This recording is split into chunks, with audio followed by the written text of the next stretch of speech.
The Venezuela of Nicolás Maduro. The successor of Hugo Chavez, he arrived, and he has remained in the power. By Fernando González Melendez. This is my first book in English. I hope you can understand. Introduction. The world has known throughout its recent history diversity of dictators. Saddam Hussein, Muammar Gaddafi, Fidel Castro, or Hugo Chavez. Precisely in the latter, in Chavez, is the origin of the character that today is my book, Nicolás Maduro Moros. In Venezuela many consider Maduro as a burro, donkey. In fact, they nickname him Maburo. The funny thing is that despite being a donkey, has contributed greatly, along with Chavez, to create a regime, which has been in power for more than 20 years, thanks to two factors: the help of the petrodollars Venezuelans, and the efficient advice of the Cuban regime. Both factors have also contributed greatly to the development of the expansion of the Chavista revolutionary ideology in the region, Nicaragua, Bolivia, El Salvador, Uruguay, etc. Throughout the book, I will try to make known to this character, who undoubtedly has earned his fama, which has led him to be considered by many as a true dictator who exceeds in creativity to many dictators, including his political dad, Hugo Chavez himself. And where did Nicolás Maduro come from? Well, the official Chavista version indicates that Nicolás Maduro Moros was supposedly born in Caracas on November 23, 1962. I say supposedly, since after assuming the presidency in 2013, the rumor came to light that Maduro was born in Colombia. In a chapter later, I will tell you the story of this rumor. As a child, Maduro received classes at the Liceo José Avalos, in the popular parish of El Valle de Caracas. It is said that his first contact with the policy occurred when he became a member of a student association of his institute. Others say that his father, Nicolás Maduro García, was a trade unionist, an active activist of the political party Movimiento Electoral del Pueblo, MEP, and that as a child, he went accompanied by his father to several events of the party, where the Maduro boy never showed interest since I did not see the MEP as an extreme party or ultra-left. Maduro was raised as a Catholic, although I think he never stepped on a Catholic church of his own free will. In 2012, it was learned that Maduro was a follower of the Indian guru Satya Sai Baba. However, he declares himself to be a Christian. Maduro with the Sai Baba in New Delhi. Nicolás Maduro's biographer, Roger Santo Domingo, said in a report in 2013 that Maduro and his wife Celia Flores were faithful followers of the guru, and that in his office, it was full of amulets, and that some came from of Sai Baba, a person who only accepted blind faith. At age 12, Maduro was already active in a radical leftist organization called Ruptura. Among his ranks was also the historical Venezuelan guerrilla Douglas Ignacio Bravo Mora, who had participated in the coups military of February 4 and November 27 of 1992. The activity of the group Ruptura concentrated in numerous actions of shock, such as painted on the street and violent protests. According to some sources, when Maduro was 15 years old, he was expelled from the high school for putting together a large mobilization. Shortly after, he managed to graduate from high school at the José Avalos High School in Caracas, although, after finishing high school he did not enter university, and then, he started working on his own. It is said that in 1983, Maduro worked as a bodyguard for José Vicente Rangel, a left-wing Venezuelan political leader who, at the time was a presidential candidate, and who, years later in 2002, was vice president of the republic with Hugo Chavez. Maduro, already 25 years old, during the years 1986 and 1987, he studied at the Cuban School of Formation of Left Political Cadres Nico Lopez in the city of Havana. And all thanks to a scholarship that got him La Liga Socialista, ultra-left organization which was very linked in his time as a student at the Lyceum. They say that during his stay in Cuba he was very loyal to the ideology of the Cuban Revolution, and that some of his teachers saw in him a brilliant future as a disciple of the regime. In any case, since 1986, the Cuban regime had already signed Maduro into its ranks, and the Castro, to a large extent, bet on its future. Maduro, accompanied by a group of comrades, during his stay in Cuba in 1986, the writer Carlos Alberto Montaner, in his article The Man of Havana, reveals that Maduro began to organize contacts between Chavez and the Castro brothers when he studied at that Cuban School of Formation of Leftist Political cadres. According to the writer, Nicolás Maduro is much more than a sympathizer of the Cuban Revolution or a radical, Marxist outcast, platonically in love with communism. He is an old collaborator of Castro's intelligence. That is why Raúl Castro convinced Hugo Chávez that this was his natural heir. Maduro was part of the group. He was one of them, says Montaner. On the other hand, it is also said that during this stage of ideological formation, Maduro meets Bolivian coca grower Evo Morales, who received political courses in Havana, and who is now president of Bolivia. So at least, we have two presidents who have left Marxist-Leninist ideological training courses in Cuba. Back in Caracas, Maduro stands out as a student leader of Maoist groups. Ultra-left, at the Central University of Venezuela, and although there are no records of his enrollment in that university, some sources claim that he studied for 2 years in the School of Administration. It is noteworthy that it was very common that groups of militants from the ultra-left posed as students within the universities to organize vandalism and to look for supporters. In fact, in the year 60, it was a habitual practice of the radical movements of the left to create chaos within the universities. In any case, Maduro has never spoken of his supposed stage as a university student. On June 9, 1988, in Caracas, he married Adriana Guerra Angulo. And in 1990, his only son, Nicolás Maduro Guerra, was born. The marriage lasted until 1994. Maduro, during his time as a bus driver. In 1990, he began working as an area inspector in the Metro de Caracas. Later, he found employment as a bus driver in 1991, a position he held for 7 years. During his work as a driver, he began his political career by becoming an unofficial trade unionist representing bus drivers of the Caracas Metro. It is said that he was the driver with more fines for the bad exercise of his profession. It is also reported rumors that he participated in several attempts prior to the military coup d'état of November 27, 1992, against the government of then Venezuelan President Carlos Andrés Pérez. Press conference of MBR-200 members in 1997. Chávez in the center, and Maduro is on the far left. On December 16, 1993, together with a group of workers sympathetic to the revolutionary Bolivarian movement 200, MRB 200, Maduro paid a visit to Chávez, who was being held in the Yar prison due to his failed military coup attempt. On one of those visits he met who would be his second wife, Cecilia Flores. Maduro, since then, became an ultra-activist for the liberation of Chávez. After the pardon granted by President Caldera to Chávez in 1994, Maduro, Cecilia Flores and another group of supporters helped Chávez organize his political movement, which culminated in the creation on October 21, 1997 of a new party called Movimiento Fifth Republic, MVR, replacing the MBR 200, Maduro, as a deputy in 1999. In 1998, while Chávez was consecrated as a presidential candidate by the MVR, Maduro becomes a candidate for deputy of the Old Congress of the Republic with the support of that party for Caracas Federal District, being elected in the November 8 elections. 1998. In that same year, Chávez achieved his electoral triumph. Maduro took office as deputy on January 23, 1999, and became the head of the parliamentary fraction of the MVR in the Chamber of Deputies as well as the Permanent Commission for Social Affairs, the Permanent Commission of Social Communication Media, of the Commission Permanent of Youth, Recreation and Sports, and of the Permanent Commission of Citizen Participation. In 1999, he was elected deputy for Caracas in the Constituent Assembly that drafted a new constitution that same year.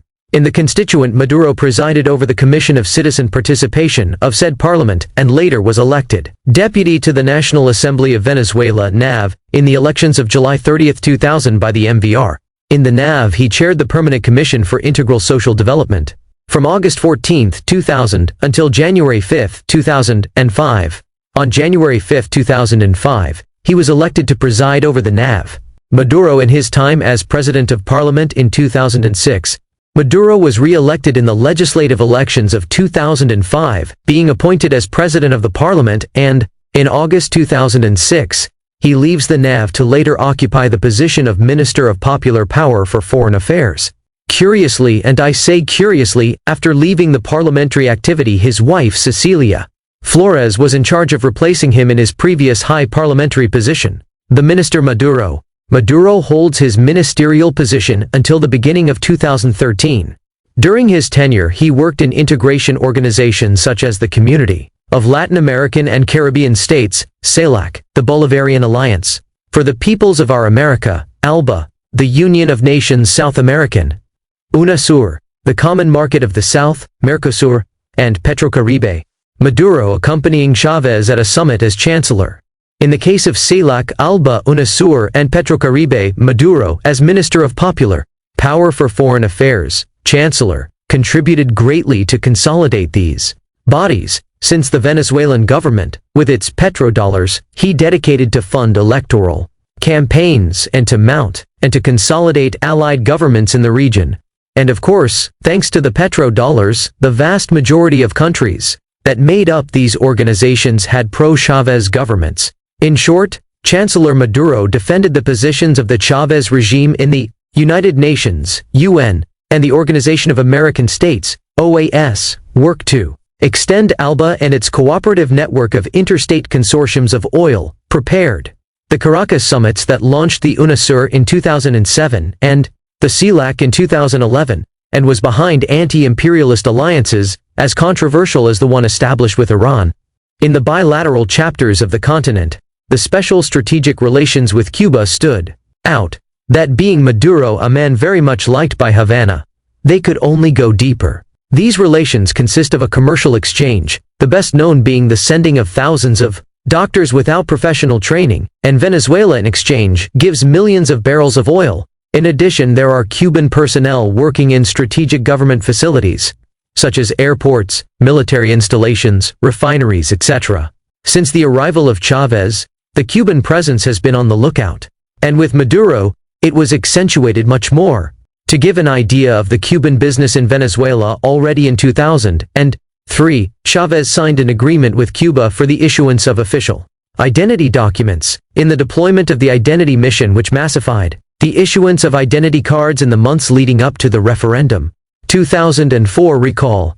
And in 2014, Venezuela signed an agreement, in which it placed in Cuban hands the design and management of a new Venezuelan civil identification system. That is, the Cuban government has a registry of all Venezuelans with their identity card numbers or passport. Moreover, in Havana, they know that Venezuelans enter and leave the country, thanks to the strict control of passports. However, this advisory Cuban or agreement on identity, between the years 2009 to 2014, has represented the payment to Venezuela of about $1,400 million to Cuba. I insist, only on advice in terms of identity, and in the other areas, such as transport, security, food, etc. Cuba has taken another billions of dollars more, and everything in return, that things in Venezuela have worsened. And a clear example of this is the issue of passports, or the management of strategic companies such as oil company Petróleos de Venezuela, PDVSA. Chavez had in mind his personalist project to be considered a leader in America. And for that, he created regional organizations under his personal direction. And for the task of managing to a large extent the role of these organizations, Chavez handpicked his political dolphin Nicolás Maduro. Billions of dollars and millions of barrels of oil and food went to the hands of their allies of the ALBA or Petrocaribe, while within Venezuela itself the country fell apart. Chavez, despite being a communist, had seen the failure of the rise of revolutionary armed movements in the region. So, instead of sending arms to Nicaragua, Bolivia, Uruguay, Ecuador as Cuba did in the 60s, he thought that since he had the largest oil reserves in the world, he could use the petrodollars to finance political parties in the region, and thus, in a democratic way, to mount his Bolivarian empire. The problem is that one thing is to help finance parties to ends, and that these win the elections, and another thing is that those parties and friendly friends faithful to Chavism can stay in power in these countries. For example, in Uruguay, José Mujica won the elections in his country in 2010. Mujica had a reputation for his guerrilla past, since he had been part of the National Liberation Movement, Tupamaros. Years later, in the 2009 elections, he was elected president. And some wonder, and where did the money for your campaign come from? The opposition National Party of Uruguay, in August 2009, 2 months before, The elections had reported that they were going to investigate whether an export of books to Venezuela for more than $32 million was a facade to finance Mujica's campaign, since there were different suspicious matters in the transaction.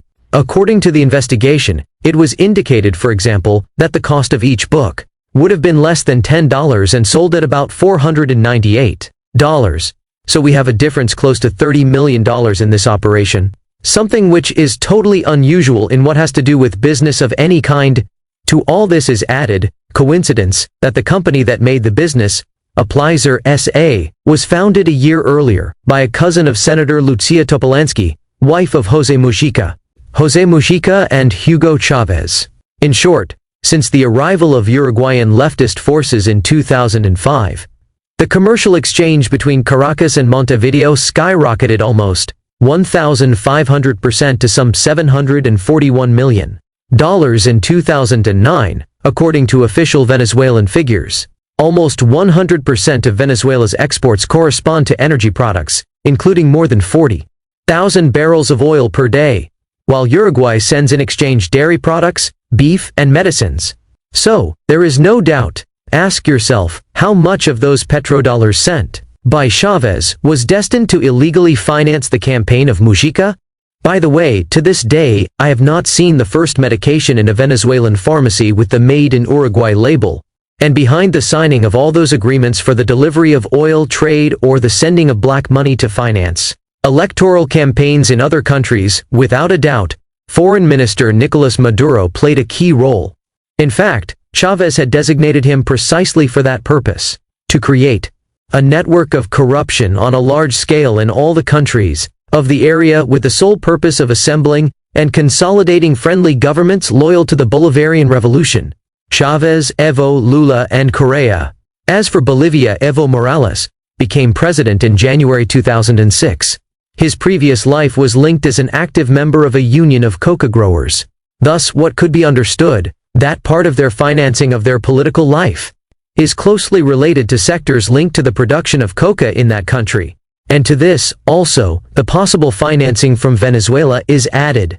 Later, after winning the elections in his first visit to Caracas, in 2006, Morales signed 7 bilateral agreements, including one for the supply of 200,000 barrels of oil a day, the first of a series of agreements to come. Undoubtedly, in the signing of all these economic, commercial agreements, is behind the signature of Nicolás Maduro. In El Salvador, as early as 2008, there were allegations that the Farabundo Martí National Liberation Front, FFMLN, a former guerrilla group in El Salvador and the main opposition party, were financed by Chavez. Moreover, thanks to this, the Salvadoran guerrilla came to power in 2009. That a guerrilla group overnight get millions of dollars out of nothing to finance an electoral campaign and win an election, without a doubt, he has something suspicious. After coming to power in El Salvador, José Luis Merino, one of the most powerful people in the FFMLN, supervised and led the creation of the Alba Petróleos Consortium, financed by PDVSA. Chavez, with his idea of controlling governments with the blackmail of oil, made another version of Petrocaribe for Central America. In other words, with the creation of both consortiums, a form of cover was sought to finance parties and friends linked to the revolutionary project. How much money did PDVSA get into the FFMLN thanks to Alba Petróleos? Surely Maduro in his job as chancellor has some idea of it. In Nicaragua, after the fall of the Berlin Wall and communism in Europe, the Sandinistas came out of power in 1990.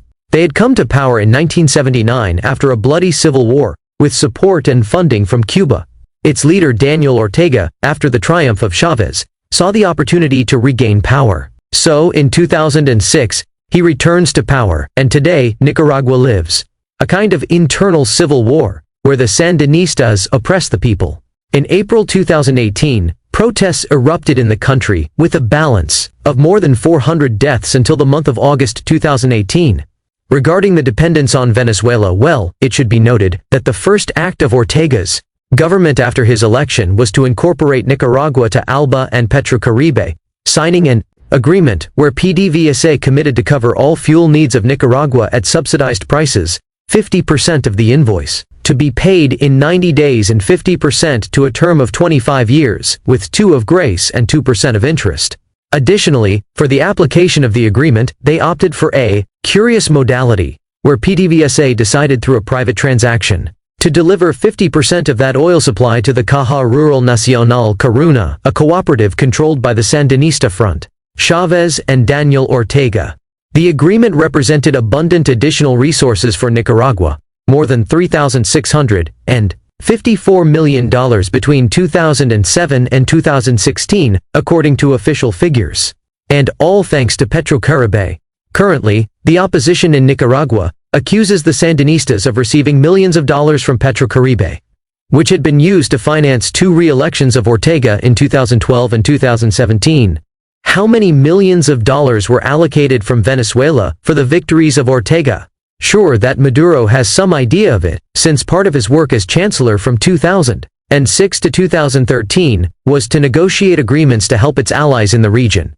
In the case of Ecuador, Rafael Correa comes to power in 2006 and re-elected in the years 2009 and 2013. That is to say, similar to Daniel Ortega, Evo Morales, or Hugo Chavez, all of them, after assuming power, modified their constitutions to be re-elected indefinitely. And of course, all of them have had some help from a thing called oil. But of all these political leaders, Correa is the only one who has a better professional training. He is an economist, with a doctorate in Belgium, and of course, this has allowed him to have a not-so-fanatical vision of defending Chavez. Moreover, it was the leader of the region who was concerned to some extent for distancing his government from the Chavista model. The question is that all these pro-revolutionary political leaders in America have copied some things from Chavez. First, the reforms of the Constitution and the electoral law in their respective countries in order to gain more power and to last longer as leaders. Second, its growing confrontation with the media and opposition parties, being them the common enemy to destroy. And third, and most importantly, is the dependence on the oil business to get money to finance their businesses and electoral campaigns. In resumed, one could say that it is a model created with the end to give an image of legitimacy in the world, where its leaders use the money of the Venezuelan oil business to arrive and perpetuate itself in power. The issue is that all this scenario, where the Chavez regime contributed to the emergence in several countries of the region of governments allied to Chavismo, is not only Chavez's work. Undoubtedly, the role played by the Venezuelan Chancellor Nicolás Maduro between 2006 and 2013 has been of the utmost importance, since he is the one who, to a large extent, was responsible for carrying out the negotiations in the signatures of the agreement's commercials, or delivery of oil, or various supplies to the countries of the Chavez axis. And I go further. Maduro knew perfectly the illegal financing to pro-Chavez extremist groups in third countries. That was his main role as chancellor, and Chavez appointed him precisely for that. In Colombia, the revolutionary armed forces FARC were on more than one occasion defended in public by Chavez and by his foreign minister Maduro, and there is no doubt about the financing of Venezuelan petrodollars to guerrilla groups. In fact, the government of Colombia for years has insisted that the guerrillas hide in Venezuelan territory, protected by the Venezuelan army, and that from Venezuela they enter Colombia committing attacks or kidnappings, and return to Venezuela. But there is more. Already in 2018, in the last presidential elections in Colombia, Nicolás Maduro openly stated his support for the leftist candidate Gustavo Petro, known for his past as a former member of the M19 guerrilla. In March 2018, the Venezuelan opposition deputy Rafael Ramirez Colina had pointed out that Chavista funding for presidential candidates is not a secret, and cites several examples. Antonini Wilson's briefcase that carried around $800,000 for Cristina Kirchner's campaign in Argentina in 2007. The denunciation in 2009 by the president of the Bolivian Senate, Oscar Ortiz, who assured that the government of Hugo Chavez financed the campaign of Evo Morales. The revelation in WikiLeaks documents of financing provided by the Venezuelan government to the Nicaraguan government of Daniel Ortega, or the denunciation of the National Party of Honduras about the intervention of Nicolás Maduro in the recent electoral campaign of that country, in support of Salvador Nasrallah, preferred candidate of Manuel Zelaya, close ally to Chavismo and Nicolás Maduro. Even in Spain, the Chavistas have created and financed an anti-imperialist party called Podemos. In fact, its leaders have traveled to Venezuela very often to participate in activities to support the Venezuelan regime. Its leader, Pablo Iglesias, has come to affirm on more than one occasion that Venezuela is a true model of democracy. Today, thanks to Chávez's petrodollars, in 2018, they became the third political force in Spain. Much was said about a collection of more than $3 million, from a foundation of Podemos, to the Venezuelan government. In fact, there is something that should be highlighted throughout this story. A political party, which emerges from nowhere, cannot be the third force in the country with 5 million votes overnight. Someone has had to finance them, and sure, it has not been any Spanish financial institution, and sure, that Maduro has very good faith of it. In short, the Venezuelan oil business, without a doubt, has helped to defeat democratic governments, and then to establish governments at the end of the Bolivarian Revolution. And all this is not achieved if behind there is no one to organize it. And that someone, in my opinion, was to a large extent the Venezuelan Chancellor Nicolás Maduro. It is perhaps because of this that Chávez named him as his successor. The Spanish communist leader Pablo Iglesias, in the center, accompanied by two Chavistas leaders. In Madrid, Spain, in an act of homage to Hugo Chávez in 2016, from chancellor to president. In June 2011, a new political scenario began to be lived in Venezuela, thanks to the diagnosis of the carcinogenic disease that was detected in the Commander Chávez, and which required urgent treatment in Cuba. Maduro from Havana was in charge of announcing on June 10 the corrective surgical procedure to which the head of state had been subjected several hours ago, following the detection of a pelvic abscess that, as it was recognized days later, it turned out to be a malignant tumor. For Chávez, it was the beginning of a calvary of surgical operations and aggressive treatments of chemo and radiotherapy that, despite the successive, optimistic parts of Chancellor Maduro, and of the patient himself, did not manage to stop the metastasis and eradicate the cancer. The unavailability of Chávez in these months of disturbing come and go between Caracas and Havana resulted in a media coverage of Maduro as chancellor, who replaced the president in events such as the Ibero-American Summit and the 5 Summit of UNASUR, both in Asunción in October 2011, the 6th Summit of the Americas, in Cartagena de Indias in April 2012, and the XLI-Mercosur Summit, in Mendoza in June. This last appointment had great significance for Venezuela because it supposed the approval of the entry of Paraguay as the 5th member state. In July 2012, Chávez, after 3 surgeries, 4 sessions of chemotherapy and 6 rounds of radiotherapy, said he was totally free of cancer, and confirmed his new re-electionist candidacy for the 2013 to 2019 term, in the voting presidential elections of October 7, which ended up winning. During the electoral campaign, Maduro could be seen driving the truck from which Chávez greeted militancy a couple of times. The electoral triumph of Chávez did not dissolve the restlessness that had taken hold of his followers. Despite the official versions that everything was going well, and that the life of the commander was no longer in danger, few believed him capable of completing his second term of 6 years. Strategically, Chávez activated the succession scenario on October 10, 2012, 3 days after winning the presidential re-election. On that day, after receiving from the president of the National Electoral Council, NEC, Tibisay, Lucena, the credential that proclaimed him president for the period 2013 to 2019, the president announced the appointment of Maduro as executive vice president of the Bolivarian Republic of Venezuela.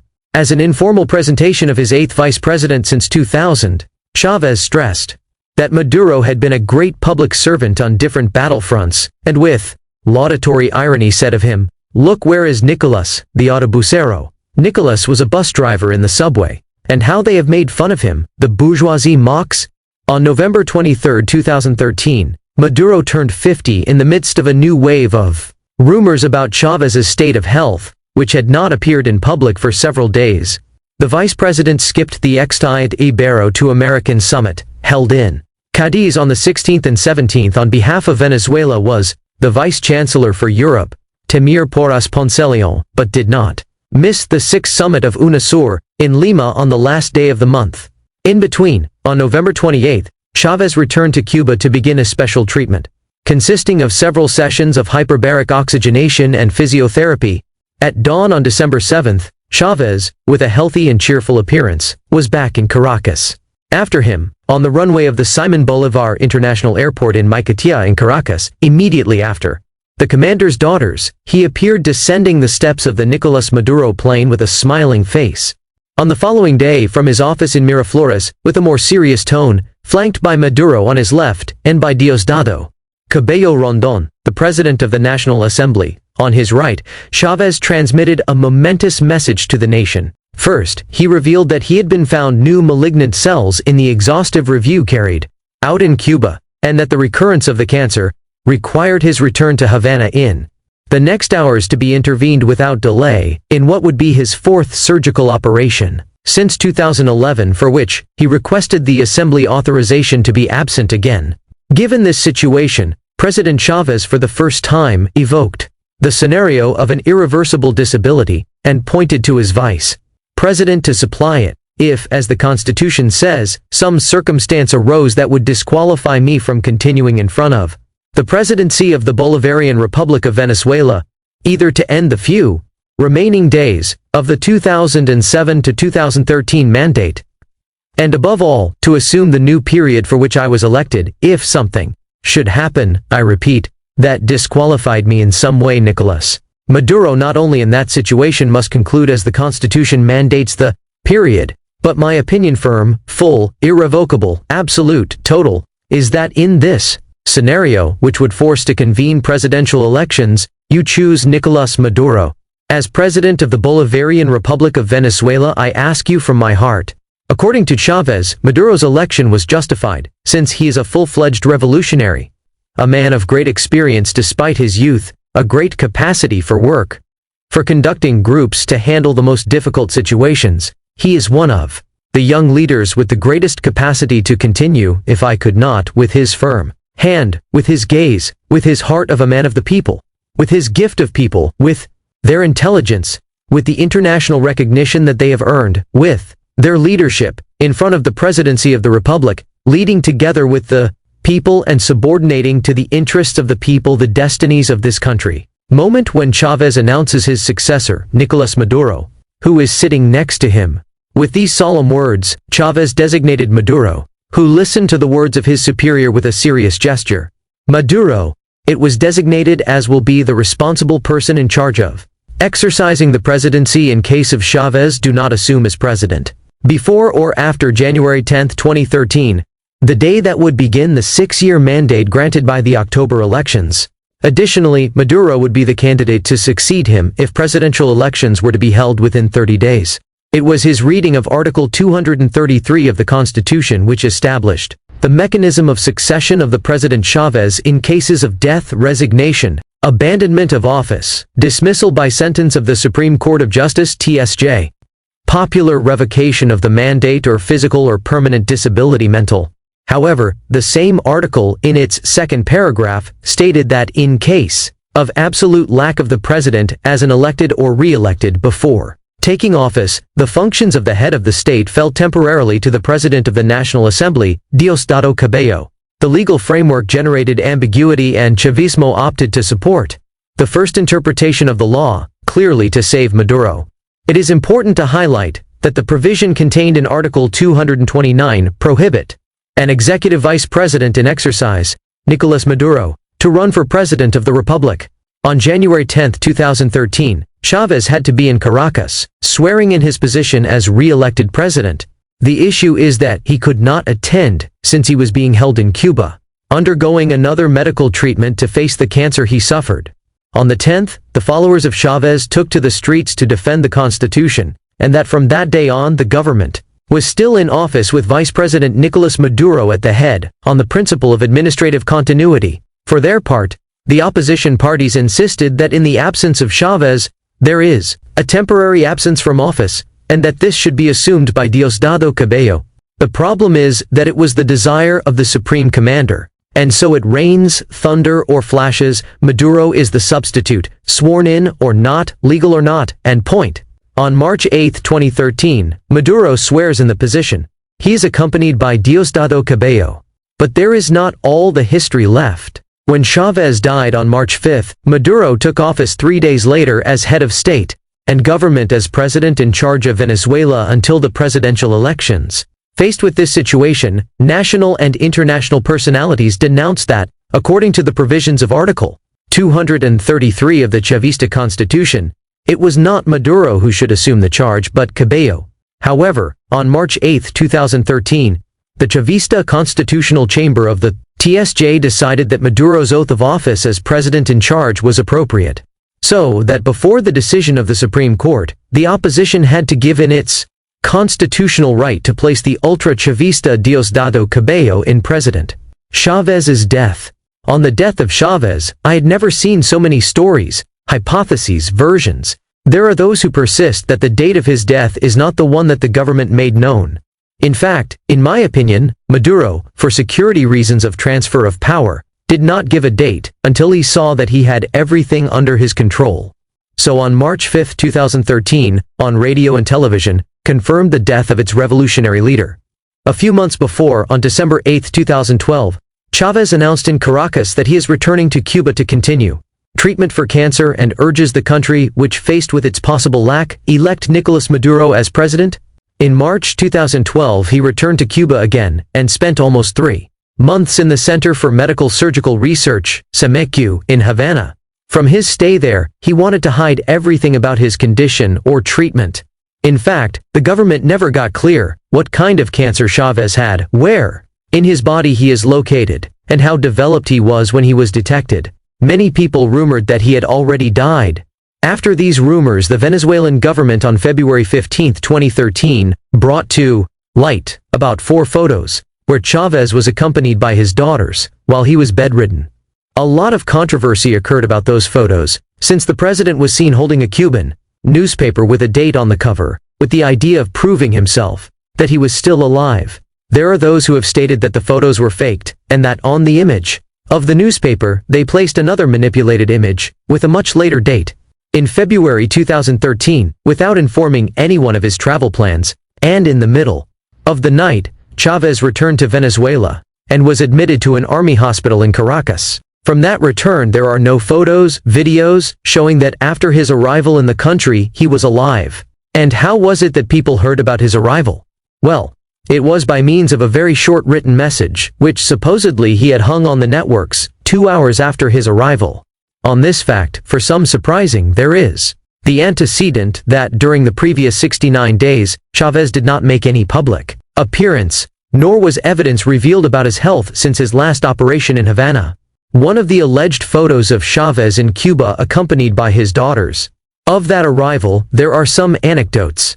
For example, the main state channel, Venezolana de Televisión, VTV, broadcast a photograph in which it is seen going down a ladder of the presidential Airbus, in the company of 2 of his daughters. But the chain VTV later specified on its website that it was a file image. Another news, and reported by the same television channel, presents the testimony of a nurse at the military hospital who identified herself with credentials in hand as Dubraska Mora, who stated that the commander would not have entered the health center not only standing but without any invasive process, suggesting with his words, the remission of the tumor Chávez suffered. There are hypotheses that Chávez died in Havana before the officially announced date. In an interview, Attorney General Luisa Ortega Diaz said that on December 28, 2012, during a trip outside Venezuela, she received a call from Diosdado Cabello, asking her to return to the country because Chávez had died. Account also that when he made the formalities to buy the tickets back to Caracas, receives another call from Cabello to tell him that he had not died. There are statements in January 2015 of the second officer in command of President Chávez's guard, the captain of Corvette Limsey Salazar, who stated that the president died at 1732 on December 30, 2012 in Havana, and that he arrived dead in Caracas, a version that had been mentioned before by various politicians. Fernando Azevedo, who was president of Odebrecht in Venezuela, and also a liaison between the top members of the Chávez government and Odebrecht, on December 16, 2016, declared in Brazilian courts in relation to Operation Lava Jato that Chávez died in Cuba and not in Venezuela. And to all this, there is a diversity of rumors. For example, they talk about coffin changes in their move to Caracas, and the possible use of a Chávez wax replica. To this are added the statements of embalmers who traveled to Cuba, and alleged reactions of those who saw the face of the deceased president. Undoubtedly, all these rumors support the idea that everything has been a show mounted by the government, or rather by the same Nicolás Maduro. In fact, there are supposed photos of the corpse which does not appreciate the much-questioned wart that Chavez had on the upper part of his face, with which, from there, to affirm that whoever was inside the coffin was a waxwork. After knowing his death, the corpse was paraded through the streets of Caracas, in a kind of funeral procession. The supposed corpse traveled inside a coffin. Later, in the Military Academy of Caracas, a funerary chapel was installed that lasted 10 days, where his corpse was exposed to the public in a glass case, so that anyone who wanted to visit could give their respects. But only people could be at most 3 seconds. Later, on March 15th, Chavez would be transferred to his mausoleum in the Cuartel de la Montana de Caracas, and they would definitively seal his grave with a black granite drawer. During the exhibition of the body of Chavez, both in the funerary chapel of the Military Academy and in the Cuartel de la Montana, visitors had to leave out the cameras, recorders, mobile phones, and any device that could record images. According to the government, about 2 million people saw the body. It is noteworthy that there are thousands of people who say that what they saw was a wax figure, because the body had a smooth skin too bright and pink, her lips natural, color closed, had some hair covered by a cap red, and the neck also smooth and whole without the marks of the tracheotomy that practiced him when he was convalescing in Cuba. Mausoleum where today are the alleged body Chavez remains. Many of the people who saw the wax figure, and had denounced it in the networks as a hoax, paid dearly for its audacity.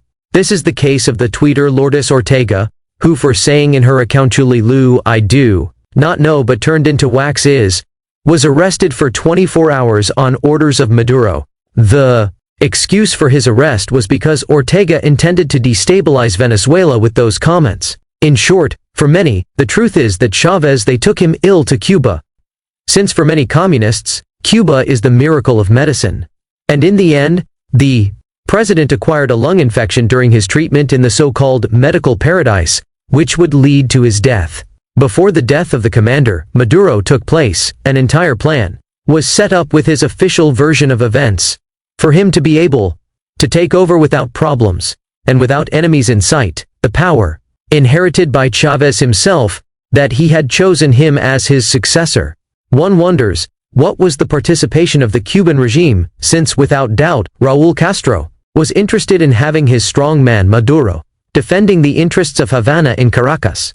And to end the issue, there are those who affirm that if instead of going to Cuba, Chavez had gone to Brazil or Argentina to get treatment, today the commander would still be alive.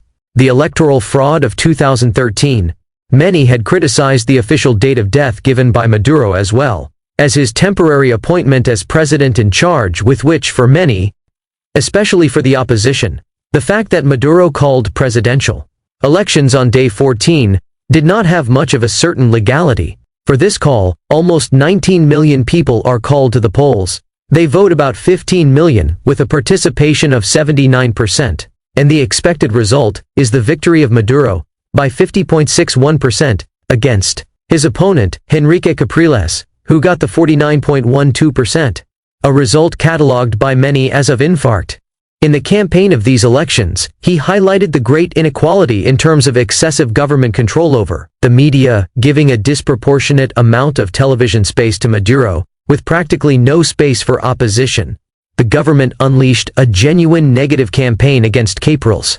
For example, Maduro used comments that were considered homophobic, calling Capriles little princess, and declaring during a massive campaign event that I do have a wife, I like women, to which Capriles responded to it, rejecting the comments on his sexuality, describing himself as single, and affirming that he had a progressive vision of life, condemning the homophobic stance of his opponent, the opposition leader Enrique Capriles.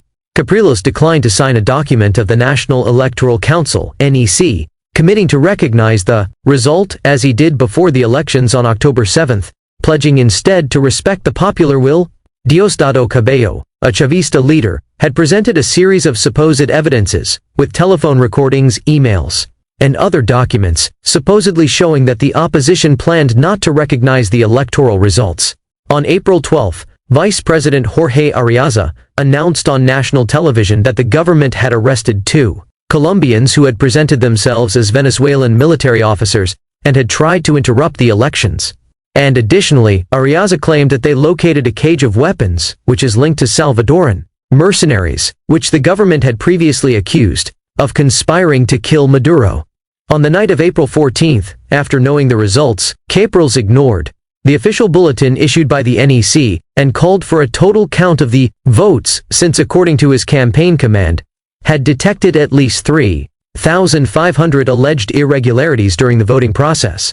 The international community, through the governments of Spain, France, the US, Paraguay, and the OAS Secretary General, José Miguel Insulza, joined to said complaints by the opposition. Maduro accepted the performance of the audit proposed by the opposition, but the NEC stated that in Venezuela the process was automated, and that the proposed audit could not be carried out in the proposed terms, since according to this organization, it was not provided for in the order legal. In other words, the Chavistas mounted an electoral system to suit them, where the opponent did not have the legal mechanisms to challenge an electoral process.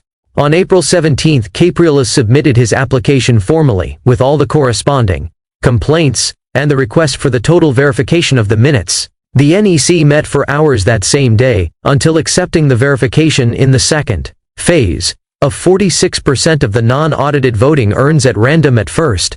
This audit, however, was not endorsed by Capriles, arguing that the same should have been carried out together with a review of the voting papers, for which the process was challenged before the Supreme Justice Court, TSJ.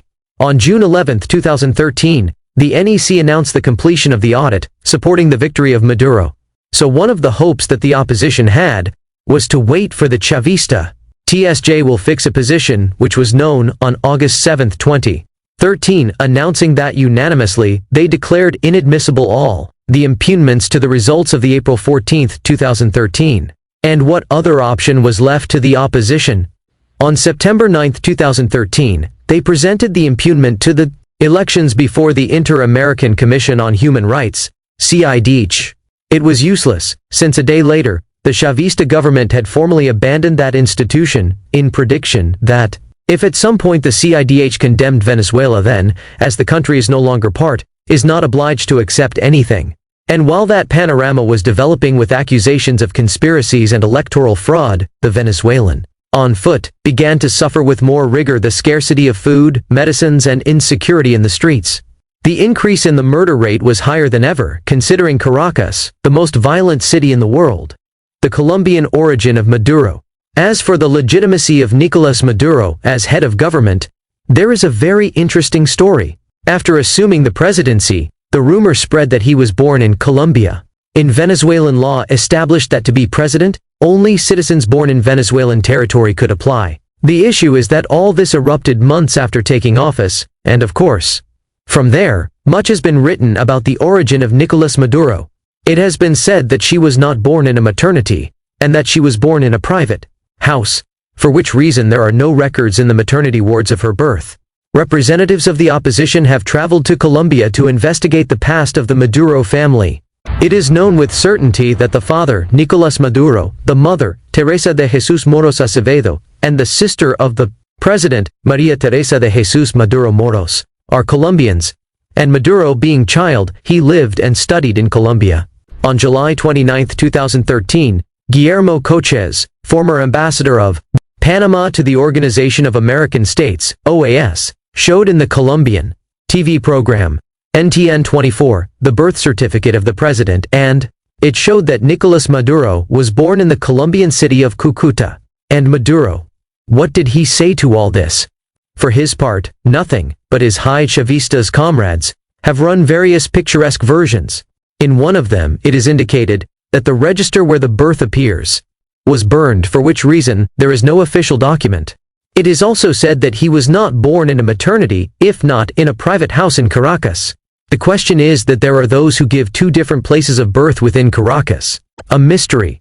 On October 10, 2013, the president of the NEC, Tibisay Lucena, showed, before the cameras of the news channel Globovision in Caracas, the supposed birth certificate of Maduro.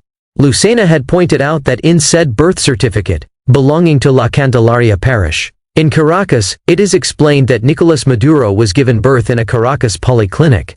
The funny thing is that what Lucena had presented before the television cameras, it was not a birth certificate, but a photocopy of a page of a book where the births are registered. Where to top it off, the name of the supposed clinic is not specified. In short, with this new version, more new doubts were created. But to top it off even more, the situation of this history full of drama and suspense, at the end of January 2017, the Supreme Court of Venezuela, under Chavista control, he announced a resolution which allows a Venezuelan president to have dual citizenship. So with that, already the matter of the Colombian origin of Maduro has been solved. And to this day, Mr. Maduro has never shown his official birth document. The repression version, Nicolás Maduro. In February 2014, Venezuela is once again on the front pages of all the media in the world. For many Venezuelans, on February 12, it is a symbolic date, as it commemorates the Day of Youth, in memory of José Félix Rivas, a patriot who fought alongside Simón Bolívar. Since January of that year, in the city of Mérida, student protests against the government were registered. In those days, was announced, the death of the student Héctor Moreno of the Universidad de los Andes, at the hands of government forces. The main objective of the protesters was to get the resignation of Maduro, and with it, the change of the political economic model of Venezuela. Many protesters considered the regime as a dictatorship inspired by the socialist state model directed from Cuba. By February 12, they are called by the opposition and the student sector various demonstrations in the major cities of the country. For its part, the response of the government was to call on counter-demonstrations in favor of Maduro, where the government's message or slogan is to define the opposition as coup makers and fascists. So, in front of the many anti-Maduro student demonstrations in the cities of Mérida, San Cristobal, or Caracas, the government security forces applied violence as a response, as well as the arrest and imprisonment of student leaders. One of these imprisoned leaders is Leopoldo López, whom Maduro accused directly of being behind the organization of the demonstrations. Meanwhile, in those days, at least 28 people die in acts of violence. Opposition demonstration of Caracas in February 2014. Among the many burradas that Maduro said in those days, for example, had come to affirm that the city of San Cristobal was besieged by right-wing paramilitaries under the orders of Colombian President Álvaro Uribe. Uribe, on the other hand, rejected these declarations, saying that they were a tactic of distraction of Maduro before the real problems of the country, like inflation or the insecurity in the streets. Maduro had also said that the opposition mayor of San Cristobal, Daniel Ceballos, would soon join López behind bars for fomenting violence. In the end, Ceballos was arrested in March by the Bolivarian National Intelligence Service, SEBIN, without an arrest warrant, and suspended and dismissed of his position as mayor by the TSJ for contempt of court, by order of the public ministry. Thus, a mayor of the opposition, who had won an election, was a victim of the Chavistas' persecution. The same fate would run later. The opposition mayor of Caracas, Antonio Ledesma. Another detail to highlight of those days is the role of the so-called collectives, basically groups of motorized, financed and armed by the same government, whose role is to put fear into the opposition in the streets. Already several Venezuelan human rights organizations had denounced that these groups receive weapons from the Venezuelan government, and that they have the mission of being shock guards of Chavismo. According to the Colombian news channel NTN24, in March 2014, the Chavistas groups violently participated in 437 protests, approximately 31% of the total of the protests in March, where bullet wounded were reported. The armed groups have been accused of attacking and burning the Fermin Toro University, after intimidating the protesting students and firing at one of them.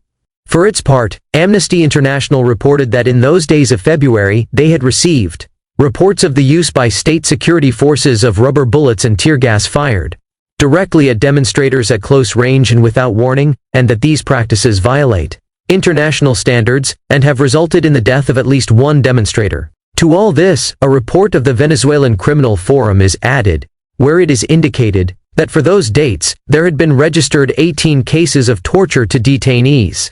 These tortures, some by SEBIN, would include beatings, electric shocks, and asphyxiation, in addition to psychological torture. The detainees would be denied access to lawyers and would be forced to sign a document declaring that they had been served by defense lawyers. In short, the response of the Chavismo to student demonstrations was persecution, shooting, arbitrary detention, torture, and no right to have an adequate defense detainees. Without forgetting that there are reports of rape against women by armed government officials, and not only women.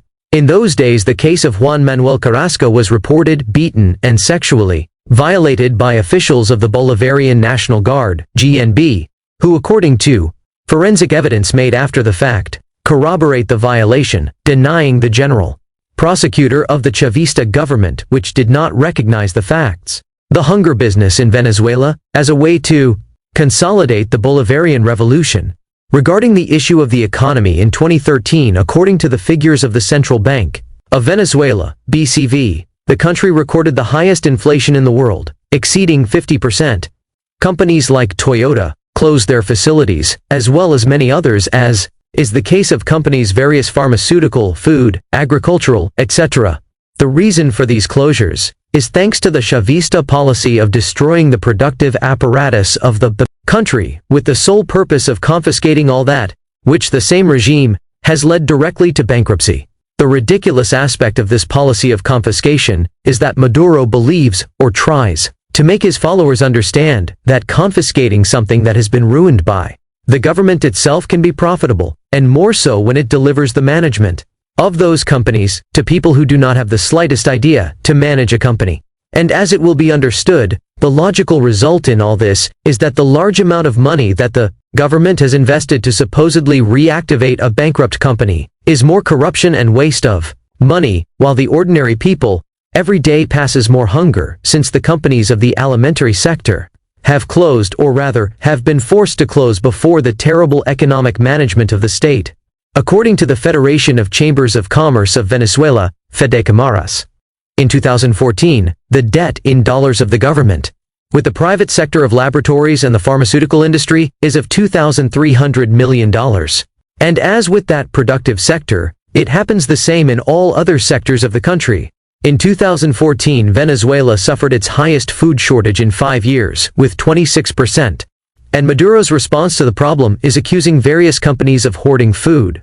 And for the few companies that remain in the country, the government does not give if a single dollar to import the inputs or machinery to produce. But on the other hand, there are some high government officials who, if they get dollars to buy on behalf of the government, thousands of containers with expired or rotten foods to companies installed in countries allied to the regime, as is the case of Nicaragua. And for that, billions of dollars were distributed, which have served to increase corruption in the top Chavistas leaders. For example, since 2016, the government distributes bags of basic foodstuffs to the population through a local supply and production committee, CLAP. These foods, the vast majority, are brought from outside the country and paid with preferential dollars that the government gives to its business friends, military, and Chavistas, so that they can buy them by skipping all control, inspection, and health, and so bring those foods in containers to Venezuela. The people on foot who buy these imported products have to pay a price set by the government itself. The issue is that the bag of imported food is usually distributed to people once a month, although there are many people who take up to 2 months to see the bag. Maduro opens the Clap Bag Packaging Center in March 2017. And what products are inside that bag? Depending on the existence in stock, sometimes a liter of oil, a packet of rice, a packet of pasta, 1 kilo of milk powder, or a kilo of cornmeal. In September of 2017, a product bag Clap had a public price of about 10,000 Bolivares Fuertes, BFS.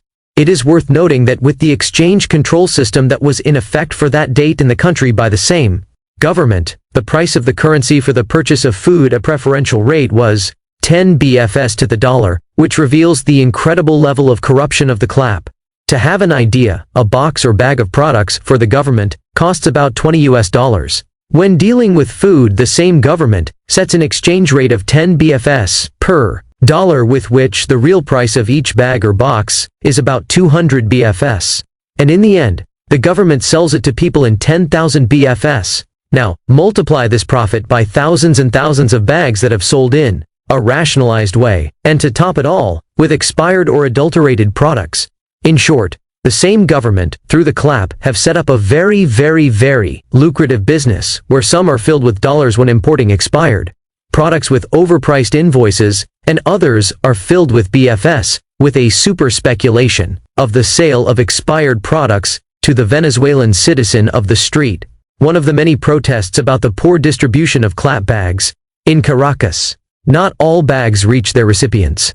The so-called CLAPs are made up of representatives of the councils in addition to the National Union of Women and the so-called Bolivar Chavez battlefronts. That is, it is a 100% Chavista organization whose mission is to make a census of those who have the right to buy that bag of food. If there is someone who speaks ill of Maduro or the revolution, that person has no right to buy your bag of food.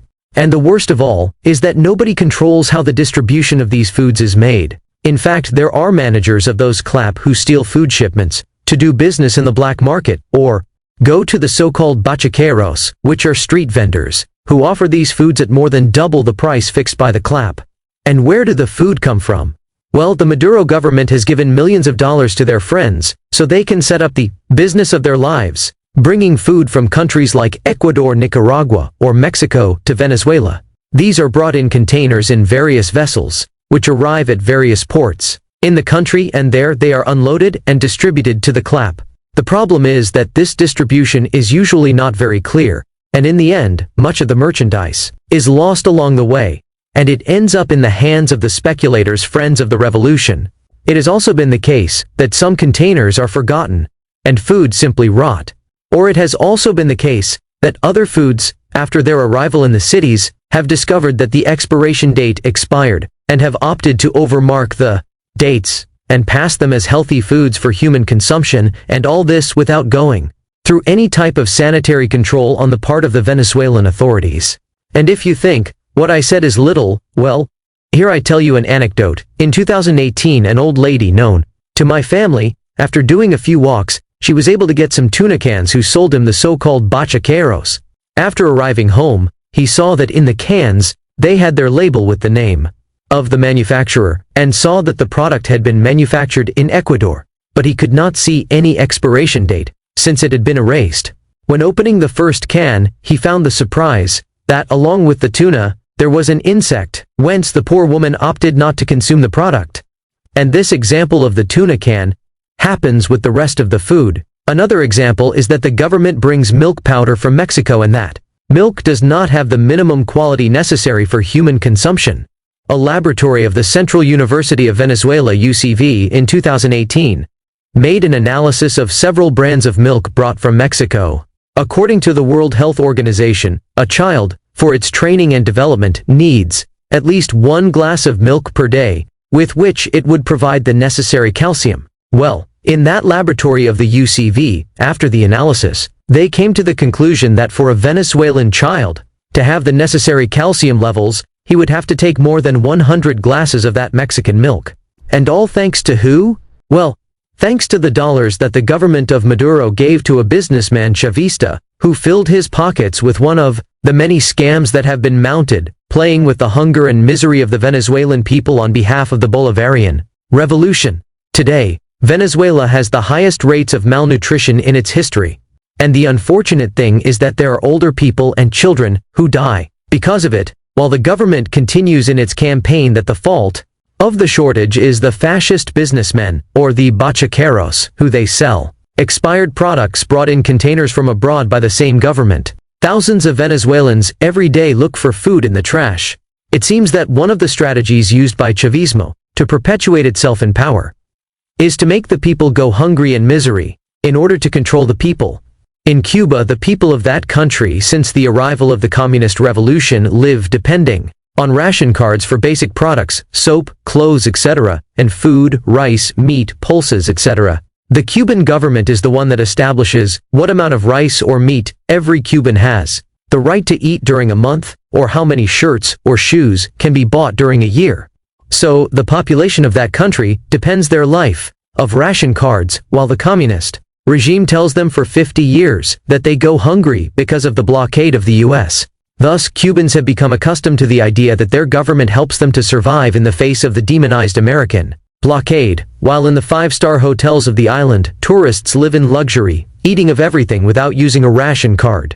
So, the Cuban of the street, going hungry, feels grateful because the revolutionary government gives them the supposed right to go hungry. In the case of Venezuela, there is only the difference that Chavismo does not give ration cards, since with that, it would be forced to feed, well, if it can be called that, feed the population. So what the Venezuelan government has invented is a kind of ration cards called the Fatherland card. Without that card, you do not have the right to buy the bag of expired products distributed arbitrarily by the clap. By the way, the excuse used by the Venezuelan government to justify that people go hungry is the so-called economic war. In short, a Venezuelan happens the double or triple the hunger than a Cuban. And not only the famine is killing the lives of Venezuelans, added to this is the dramatic increase in violence on the streets. For 2013, the Venezuelan Observatory of Violence had affirmed that in Caracas, there are 79 deaths per 100,000 inhabitants, almost 25,000 Venezuelans killed by violence in a year, while the Ministry of the Interior only recognizes 39 per 100,000 inhabitants. According to the same observatory, for the year 2016, this figure rose to 91.8 homicides per 100,000 inhabitants. In contrast, the prosecution recognizes 70.1 per 100,000 inhabitants, which represents 8 times more than the global average.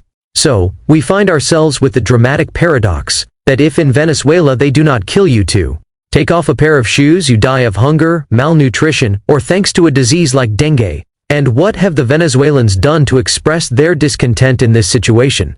After diversity of marches, demonstrations, general strikes, only the Venezuelan of the street has used the calls barricades, popularly known in Venezuela, with the name of guarimbas. But what good is it to stop or close an avenue or a street if in the end, Maduro does not go to the avenues or streets where protests take place?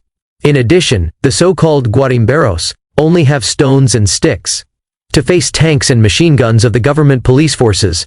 And in the case of a possible confrontation, Maduro has all the advantages of having at his disposal the power to use the full force of a dictatorial system of oppression.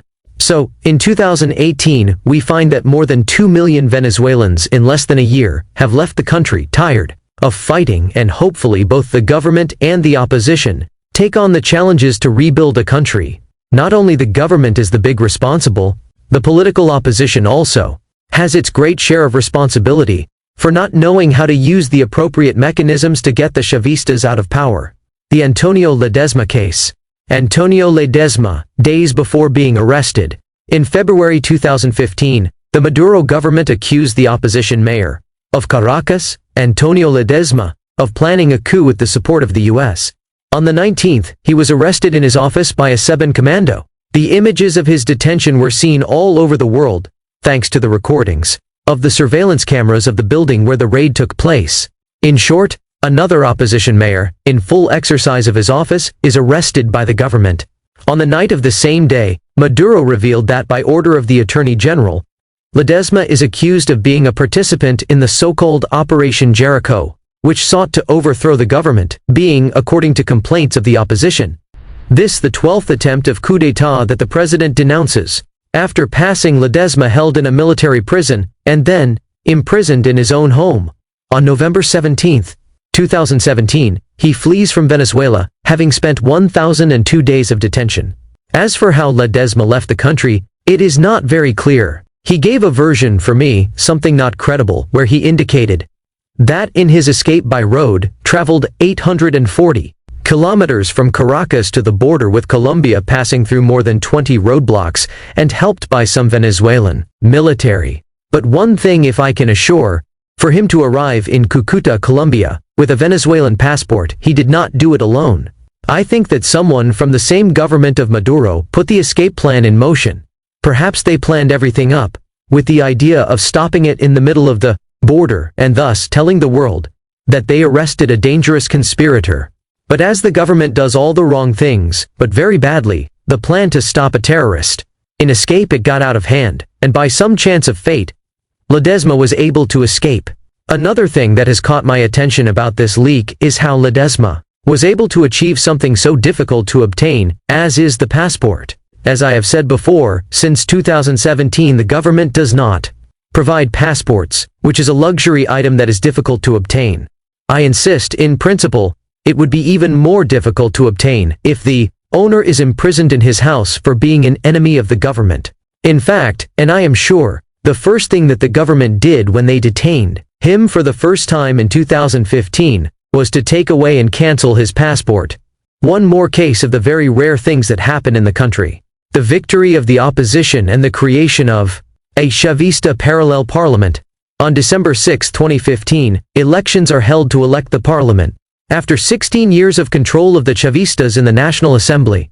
And despite the fact that they continued to use the same electoral method with the machines, in the end, the opposition won 112 seats, compared to 55 for the government. That is, with the same system of fraud always used by the government, the Chavistas could not minimize their electoral failure, despite the fact that, as in the previous campaigns, the Chavista government used all the resources of the same state to campaign for their candidates. Meeting of the new opposition parliament in the Congress of Venezuela. Moreover, one of the tactics used by the regime to intimidate the opposition and do the most damage to it was the political disqualification of several opposition leaders who wanted to participate in the December 6 elections. Among the disqualified by the Chavista justice were Manuel Rosales, Pablo Perez, Maria Corina Machado, Daniel Ceballos, Enzo Scarano, Carlos Vecchio, and Leopoldo Lopez, who already had a previous disqualification, and which was ratified until 2017. This was denounced by the Organization of States Americans, OAS, as disqualifications that only operate for opposition leaders in prejudiced cases based on unsubstantiated accusations. After knowing the official results, Maduro denounced an alleged fraud that the opposition would have committed, by means of a supposed vote buying by opposition candidates to guarantee votes in their favor. Maduro claimed to have proof, and had entrusted the investigation to the Chavista mayor of the Libertador municipality of Caracas, and head of the government campaign command, Jorge Rodriguez. Subsequently, Rodriguez made a public address where he claimed to have gathered testimony and evidence of the occurrence of irregularities that vitiated the effects of the election, specifically in the state of Amazonas, and had urged the NEC to investigate such alleged events.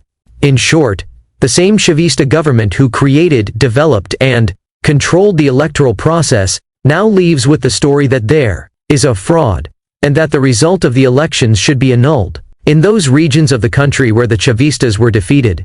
Additionally, Maduro publicly denounced as an alleged irregular situation the abundance of invalid votes registered in the elections, assuring that the sum of them equaled 1.5 million votes. Maduro insisted that such not Chavistas votes, presumably are the result of deliberate bad advice from polling station members to voters, had succeeded in altering the results in specific circuits. He presented as an example the electoral circuit number 3 of the state Aragua, where the opposition candidate got his seat with only 82 votes of difference of the official candidate.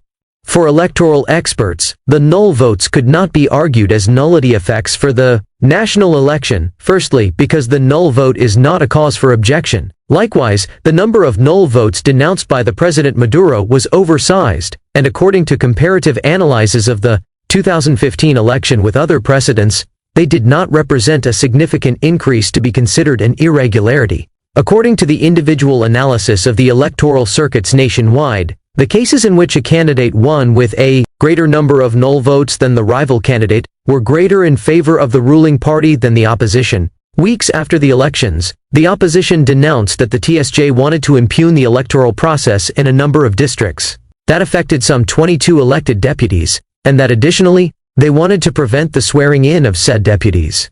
Before said complaint, the TSJ denied said information. But yes, a week later, the TSJ officially announced that it had accepted 7 complaints of impugns that affected a total of 8 deputies elected to represent the states of Amazonas, Aragua, and Yaracuy. At the end of this plot, in January 2016, 3 opposition deputies renounced the National Assembly under pressure from the TSJ, leaving the opposition coalition without the majority needed to block the laws proposed by Maduro. And although Maduro to some extent achieved the impossible in front of the opposition parliament, he later will opt for a new tactic: create a Chavista parliament, parallel to his measure, with the intention of delegitimizing the majority elected parliament opposing, and for that, he announces that for the month of July of 2017, a constituent assembly will be elected, with which the regulation establishes that for this purpose, the newly elected parliament should be dissolved in December, and of course, with that, Maduro would have the opportunity to try to mount another parliament, designed by him, and without opposition leaders. That is, it will create a parallel illegal parliament with 100% of Chavistas leaders. In front of this announcement of the convocation of the Constituent Assembly, in September 2016, thousands of people protest in Caracas demanding the resignation of Maduro. But despite the protests, Maduro remains in power as if nothing. Between the months of April and July of 2017, a wave of protests is developing, at the national level, with a tragic balance of more than 90 people dead.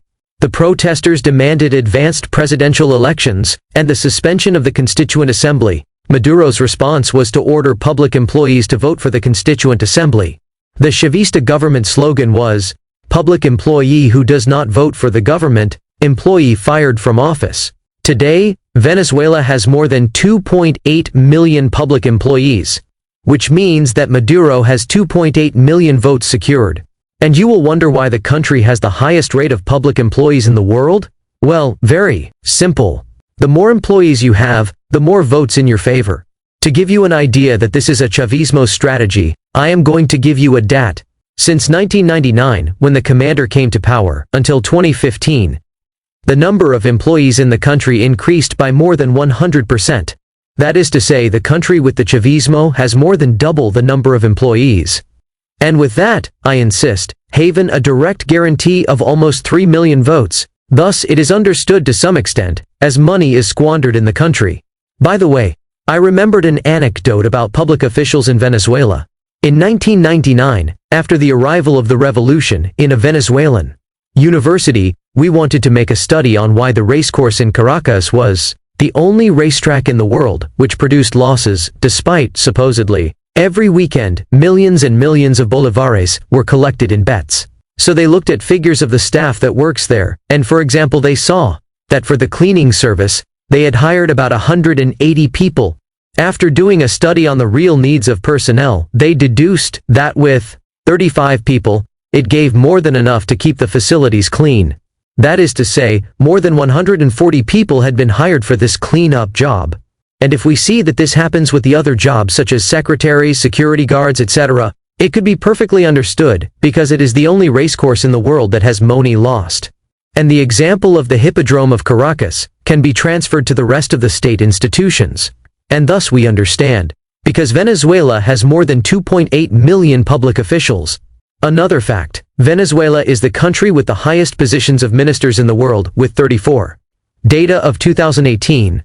To give an idea with other countries, for example in Germany, that there is more than twice the population that in Venezuela. In that country, there are barely 14 ministries. In short, the Chavism has created a political system, with which having 34 ministries that it gives to create much more corruption, and on the other hand, with it buy the votes of 2.8 million people, public workers. On July 30, 2017, elections were held to choose the 545 members of the Constituent Assembly, and on August 4, it was formally installed in the elliptical hall of the Federal Legislative Palace, also the seat of the National Assembly. The striking thing about this assembly is that everyone, I insist, all its members are Chavistas. Supposedly the idea of said assembly was to write a new constitution for which a period of 2 years was fixed.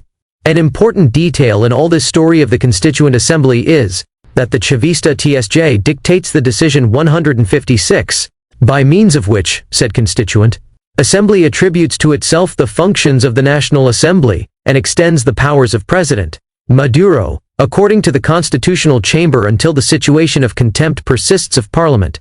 That is to say, at that moment, in Venezuela there are two parliaments. One elected with an opposition majority despite the Chavism traps, whose resolutions are ignored by the regime, and another parliament, assembled by Maduro, with 100% Chavista members, whose illegal decisions have to be followed at gunpoint.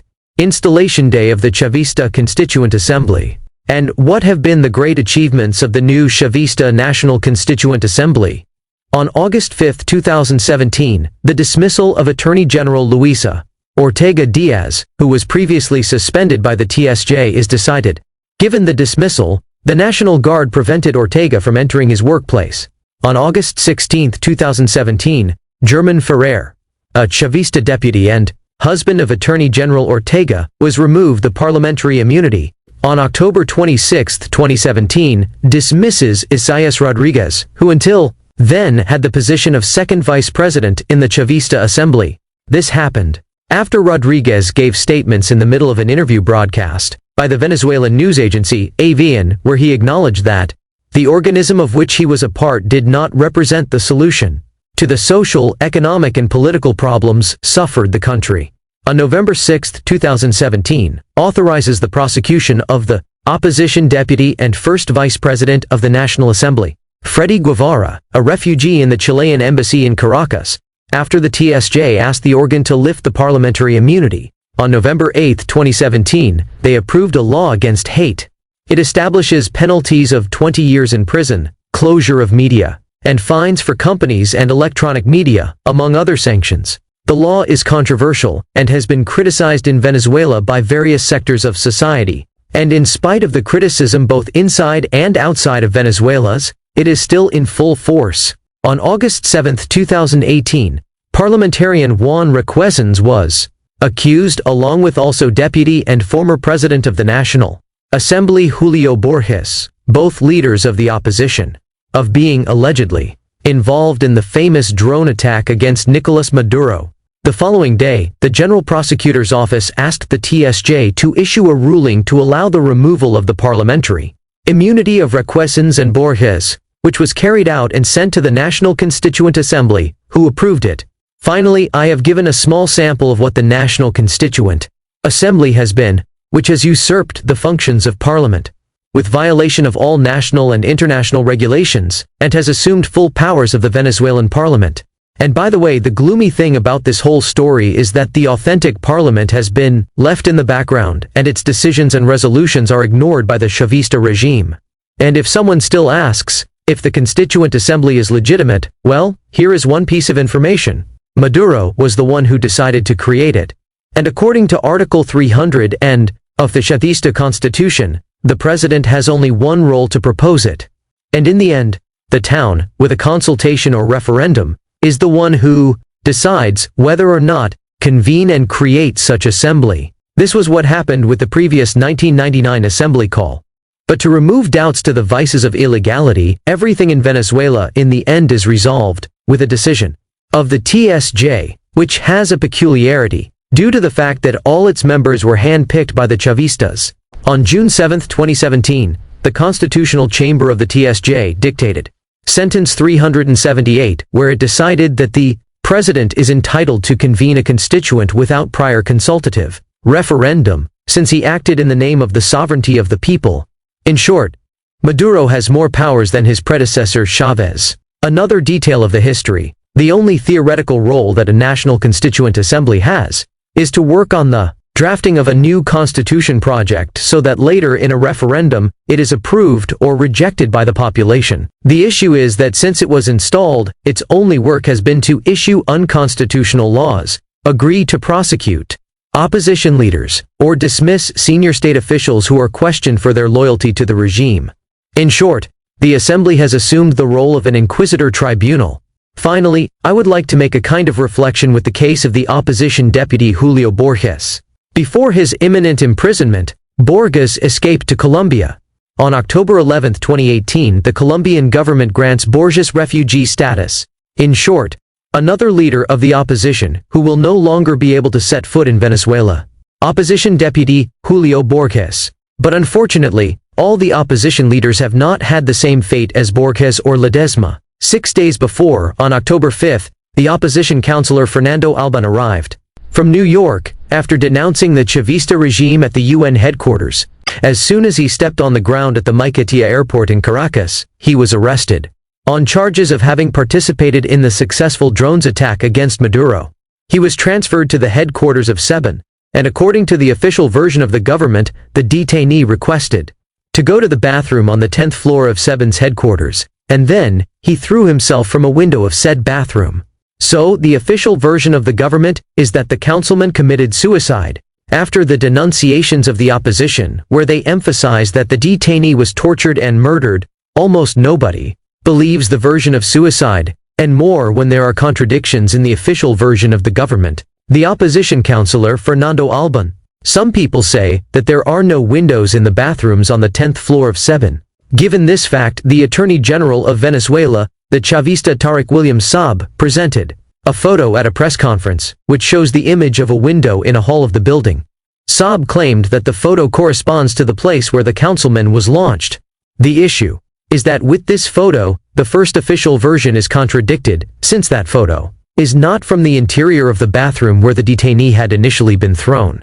Moreover, they cannot present the photo of the bathroom window, since there is no window. Finally, faced with the obvious fact that the government itself does not know how to sustain its contradictory versions of what actually happened, they decide to go further by inventing another story with more than gloomy overtones. On October 12, the day the councillor was buried, the Chavista government says they have discovered that on the telephone of Councilman Alban, there were more than 2,000 supposedly pornographic and pedophile videos, and that possibly because of this, committed suicide. The Chavista government, after killing him, they seek to discredit him, accusing him of being a pedophile or mentally unbalanced. And the worst part of this story is that there will be someone from the Chavista government who will say that the person who threw the councillor through the window of a 10th floor did it for justice. The fact is that in a short time, at the headquarters of SEBIN, 2 other detainees have died. One is Rodolfo Pedro González Martínez, who had been detained for more than a year for having participated in anti-Chavez demonstrations, and who supposedly, according to the official version of the government, in March 2015, committed suicide. And the other case is that of Councilman Carlos Andrés Garcia, who died on September 17, 2017, after he was transferred from SEBIN to a hospital. In short, 3 cases that have the common denominator that all are opponents, and all died in government custody.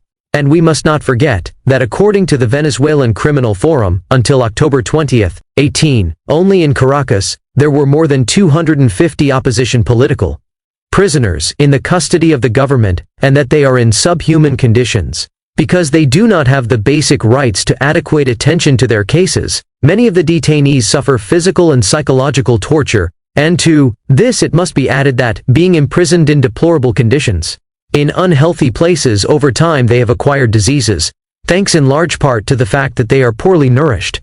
By the way, the death of Councilman Carlos Andrés Garcia was thanks to that. That is, he died after suffering a badly treated illness, or rather, for lack of medical attention in prison, and when they saw that death was imminent, they take him to a hospital and then say that the councilman did not die under in custody of the Chavista government in jail. The electoral super fraud of Maduro in 2018. On March 1, 2018, the presidential elections were called, and, in principle, the opposition had decided to participate in said elections. That is to say, I do not understand, as it is possible that seeing what had happened in less than a year, with the illegitimate election of a constituent assembly, the opposition raises doubts about participating or not in new elections, in which they already knew in advance that they were going to be manipulated. I insist, I do not understand that before the various irregularities denounced during the convocation and the electoral process, including the political disqualification by judicial means, the impediment of participation of opposition parties, the lack of constitutional powers of the Constituent Assembly to call elections, the lack of time for the lapses established in the electoral regulations, and the purchase of votes, I insist, I do not understand how the leaders of the opposition have doubts to participate or not in new elections. After the convocation illegal of the elections by the National Constituent Assembly, through an unconstitutional decree, some opposition parties fell into the game by requesting a month-long postponement of the elections. That is to say, the political opposition goes to the alleged illegitimate assembly when recognizing its competences in setting up unconstitutional elections. In short, the opposition recognized on the one hand the legitimacy of something which they say is illegal. On March 1, 2018, a sector of the opposition, together with the Chavistas, signed an agreement to postpone the elections to May 20, and additionally, they agreed that international observers would participate in the process. I insist. The opposition gentlemen sign a paper recognizing the illegal convocation of an election. In the month of March 2018, the company Smartmatic, the company that throughout the Chavism set up the voting system with electronic electoral machines, announced its cessation of operations in Venezuela, stating that they could not guarantee the validity of the electoral results through your machines. So, if the same company that had participated in mounting the previous electoral frauds did not guarantee the results of another fraud, I do not understand, as the opposition, I still wanted to participate in those new elections. Well, one thing must be clear. In the end, a part of the Democratic Unity Table, MUD, which grouped the opposition parties, did not participate in the elections. Perhaps the fact that on January 25, 2018, the Constitutional Chamber of the TSJ ordered the NEC to exclude the MUD from the process of validating ballots, making it impossible to participate in the presidential election, would have something to do with it. Tania D'Amelio, one of the directors of the NEC, had declared that the MUD could not participate in the process because it had open judicial procedures in 7 states. The same month, the main parties of the MUD, AD, Voluntad Popular, and Avanzada Progresista, as well as spokespersons for the same, had announced that they would participate in the presidential elections. That same month, Juan Pablo Guanipa, Andrés Velázquez, Claudio Fermín, Henry Ramos Alup and Henri Falcón announced their candidacies, calling for a primary process within the MUD to elect the candidate for president for that coalition of parties. And I insist, with all that has happened, the opposition insisted on participating in another electoral fraud? Finally, on February 21st, the coalition parties, except Avanzada Progresista, reached an agreement not to participate in the elections. In a statement, the leaders of the MUD had indicated that the premature and unconditional event that is announced for next April 22 is only a show of the government itself to pretend a legitimacy that it does not have. So Maduro competed against only 3 candidates. One was Henri Falcón, of Avanzada Progresista, another was Javier Bertucci for the party called El Cambio, and the third was the Chavista Reynaldo Quijada. In the case of Falcón, after knowing his application, he was expelled from the MUD. With 12 days to go before the elections, the NGO Observatorio Electoral Venezolano, OEV, published a 50-page document denouncing irregularities in the electoral process. For example, they indicated that there was disqualification of candidates, as well as the illegalization of political parties such as Primero Justicia, Puente, Voluntad Popular, and the most voted electoral card in the history of elections in Venezuela, that of the MUD. This report highlighted that one of the most serious consequences of a process with so many vices was the devaluation of the vote as a democratic way to resolve differences and face the economic and social political crisis that the country is experiencing. Also in that report, it was pointed out that there is an indiscriminate use of public resources before the start and during the campaign by Maduro, as well as the use of the fatherland card as a coercion device and as a stimulus for those who vote for the government. That is, that those people who present the card on the day of the elections, the government would give them money in exchange for their vote. To all this, the denunciations of the candidates of the opposition, by the limitation in the access to the means of communication, and the advantagism on the part of Maduro, when using resources and money of the state to finance their campaign, are added.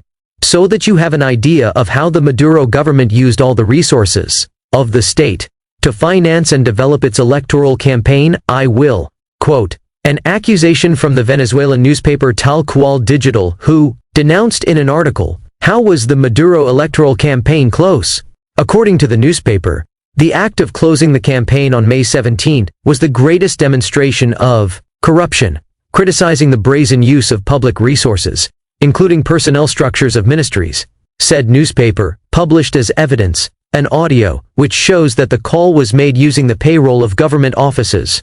Tal Cual also published the operational plan for the closure of the campaign of the United Socialist Party of Venezuela, PSUV, where it is appreciated that in the document the boxes corresponding to the responsible supporters appear empty, and responsibilities are directly assigned to the different ministries, public institutions, including the mobilization of groups of people. The operating plan described that PDVSA installed the main platform, power plants, backing, and sound systems, that the Ministry of Defense was in charge of the detonations of fireworks, that the Ministry for Mining Development was responsible for the decoration, and that other offices were responsible for the installation of bathrooms, screens, barriers, awnings, and refreshments. On page 6 of this document, it is also explained that on Thea People Group who they would go to the demonstration in the platform zone where Maduro there would plainclothes militiamen. In short, a small sample of the impartiality of Maduro. For the day of the elections, more than 20 million people are summoned, of which, according to the government, some 9 million vote, and according to the opposition, just over 3 million, with which there is a slight difference of 5 million. In any case, if we pay attention to the government, the participation was 46%, being the lowest in the history of the country. And to top it off, the result was the triumph of Maduro, with 67% of the votes. That is, the same government recognizes that Maduro was elected president, with just over 17% of the citizens called to vote. And what have the opposition candidates said about all this? Well, to assume the same discourse of the past, that is to say that the entire electoral process was a fraud and that they would not recognize the results. Let's see if I understand. After everything seen, the background, the irregularities of the government, is there someone from the opposition who believed that Maduro was not going to manipulate the results? Opposition leaders announced that they do not recognize the election result. Finally, in spite of the rain of denunciations by the opposition, NGOs and experts in electoral matters, and that more than 100 governments did not recognize the results, on May 24, 2018, Maduro self-appointed as president before the 100% Chavista National Constituent Assembly, holding a ceremony which should have taken place in January 2019, and before the National Assembly, as ordered by Article 231 of the Venezuelan Constitution. In view of this unconstitutional irregularity, the National Assembly with an opposition majority approved an agreement, in which disowned the electoral results and the re-election of Maduro, who must be considered a usurper. And Maduro, who has said all this? Well, really, he does not care. By the way, at the end of September 2018, Maduro went to the UN Assembly to give his speech as president of Venezuela. Many of the countries that formed the UN months before did not recognize him as president-elect. And I wonder, if most of the UN countries do not recognize him as president of Venezuela, why did they invite him and allow him to give his speech? At the end of 2018, several countries, as well as international organizations such as the OAS or the EU, expressed their doubts about the legitimacy of Maduro as president.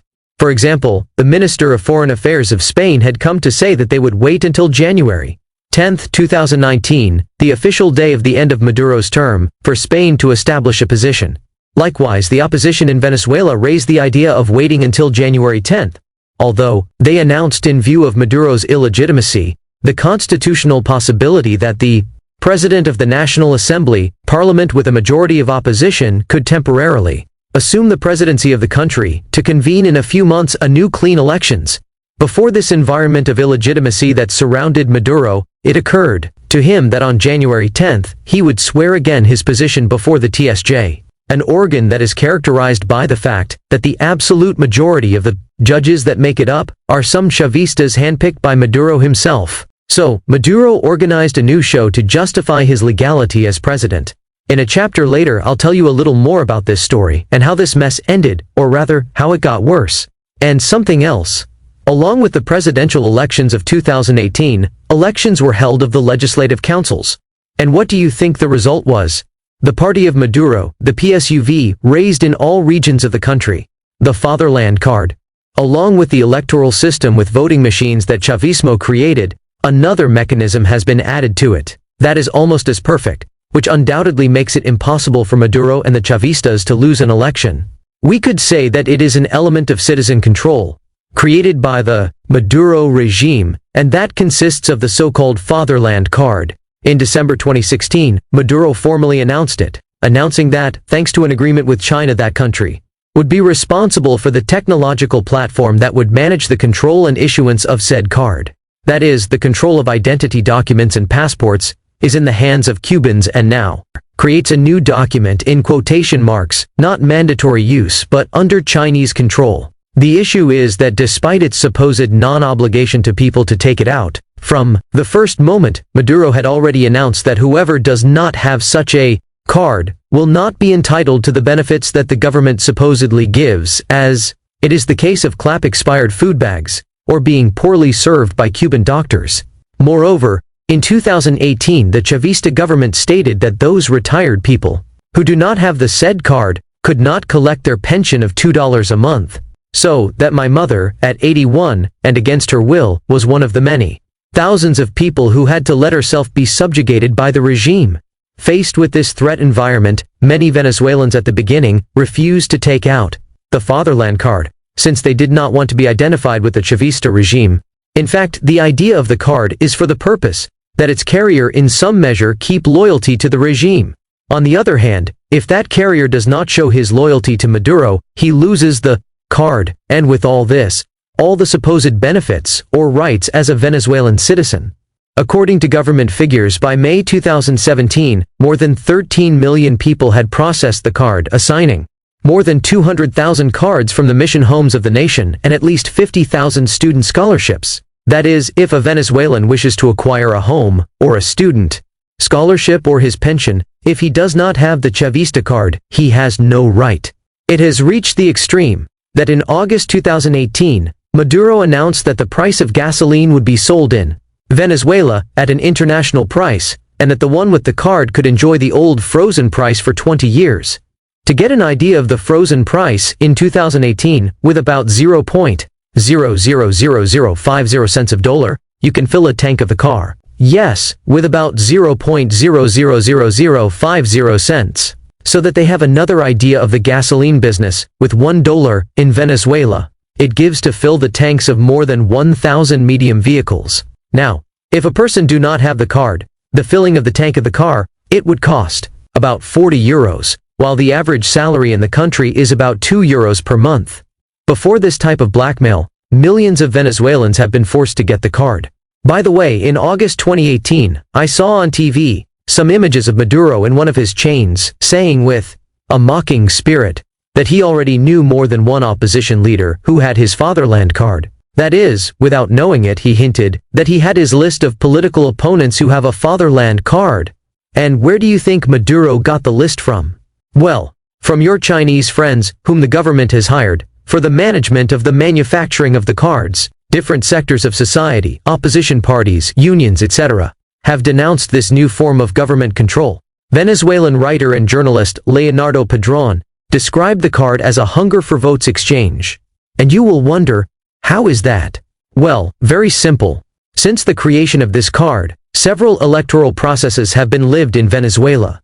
During the development of electoral campaigns for these processes, the government encouraged the population, on the day of the vote, to go to the polling place, presenting the card at the polling station, instead of the official identification document, identity card.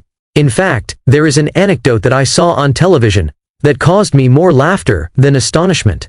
During the elections of the National Constituent Assembly of 2017, the national television network Venezolana de Television broadcast live and direct when Maduro went to vote, and at the time of scanning his fatherland card to verify that he voted, everyone on the television network, live and direct, he could clearly see that on the screen of the reader of the recording device he showed the message, "The person does not exist," or "The card was cancelled." This I saw on TV, and millions of people saw it too. And, before that overwhelming evidence of fraud, there are still those who believe that Maduro is a legitimate president? And to think that the Chinese charged millions of dollars to ridicule Maduro with his fatherland card. In the regional and municipal elections of 2017 as well as in the presidential elections of 2018, the government created a curious voting control mechanism.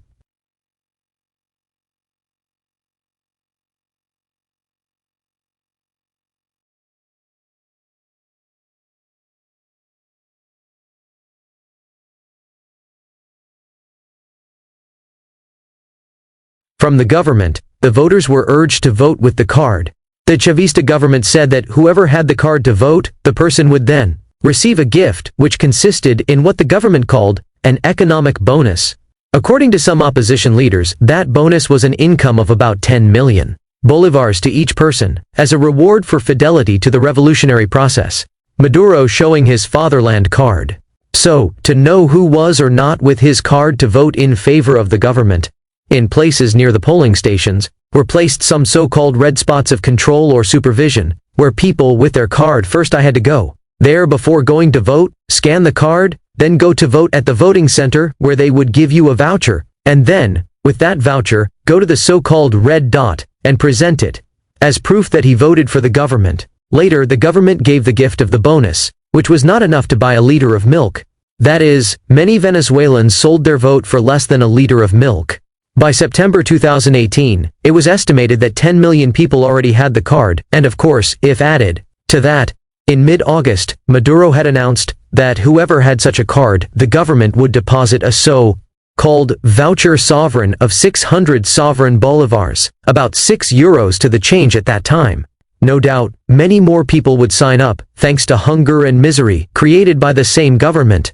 In short, the Chavismo has created a mechanism of control and blackmail to force the holders of the card to vote faithfully by the government, and in compensation, reward those people with a bonus of money, which does not allow to live 2 days.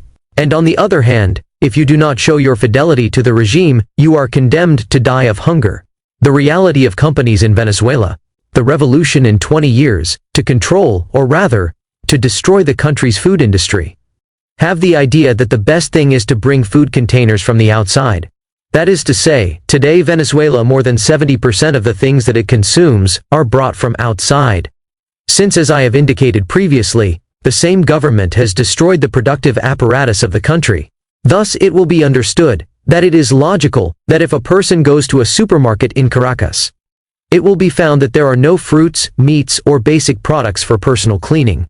There are thousands of people who for months do not use a normal pill of soap or toothpaste. Already for the Venezuelan it is common, normal, not to brush your teeth or not to shower and wash. And is that perhaps, before the arrival of Chavismo to power, the country did not produce food or personal hygiene products? Well, no. The country produced what was necessary to supply its domestic consumption. The Venezuelan industry exported diversity of products and food. And when I lived in Caracas, there were a variety of brands of soap, toothpaste, colognes, perfumes, etc. that were produced in the country, made in Venezuela. What Chavismo has done since his arrival in power, well, is very simple. To give an example, in 2017, Kellogg's product companies, which had been in the country for more than 50 years, and had endured for 20 years all the manipulations, in the sense that the government itself was in charge of blocking the material to produce products. In the end, Kellogg's, like many companies like Heinz, Colgate-Palmolive, General Motors, Kraft, Lufthansa, Johnson & Johnson, etc., they have had to leave the country. And before this fact, what has the government of Nicolás Maduro done before this type of situation? Well, perfect your great economic measure, which is to expropriate the facilities to the companies that announce the closure. And so, it has happened with hundreds of large companies, which have closed after the policy of blocking supplies, and then the government announced that as they have closed, they have had to confiscate them. The problem is that after confiscating there is still a shortage of raw materials, the same or worse than ever. The government allocates millions of dollars to refloat these confiscated facilities, placing the task of people who have no idea of business administration and management. The result is that shortly after opening those confiscated companies, the result is that they have tended to close definitively due to the bad management of the government. And then, the government says that the culprit is the saboteurs, when the same government is the biggest saboteur. Today Venezuela is a country where it is dangerous to be an entrepreneur, because the government considers them as enemies of the revolution. There is a law of costs and prices that disables companies to make decisions. To this, other conditions are added, such as the existence of a currency exchange regime, which does not allow access to dollars to buy out the necessary inputs or services. There is also work rigidity that prevents being able to handle the work factor with freedom. A clear example of this rigidity is that the government, when it sees that inflation continues uncontrolled, by decree, orders a salary increase, which many of the companies cannot stand, and to top it off, the government decrees that nobody can be fired. In August 2018, Maduro decreed the minimum wage increase 30%, 5 times to its previous value, accompanied by labor immobility. In short, Venezuelan businessmen live in an environment where the highest hyperinflation in the world, with the shortage of everything, and a lot of citizen insecurity, which makes many companies make the most reasonable decision to close their doors. And if it closes, then Maduro arrives and says expropriation. By the way, I'm going to tell you a case. After the creation of the new sovereign bolivar currency in August 2018, and the implementation of economic Measures to reactivate the country. A week later, the Pirelli tire company in Venezuela temporarily closed its doors. The cause?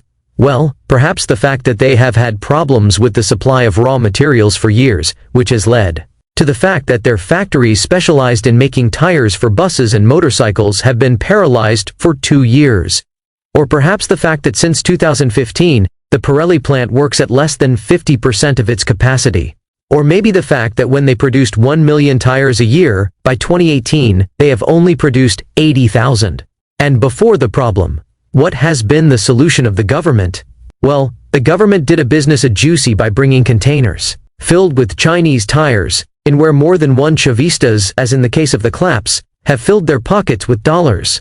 To give an example of the level of hallucination that one can find, in May 2018, arrived in Venezuela a ship from Turkey with more than 160 containers, out of a total of 368, planned in a commercial agreement between both governments.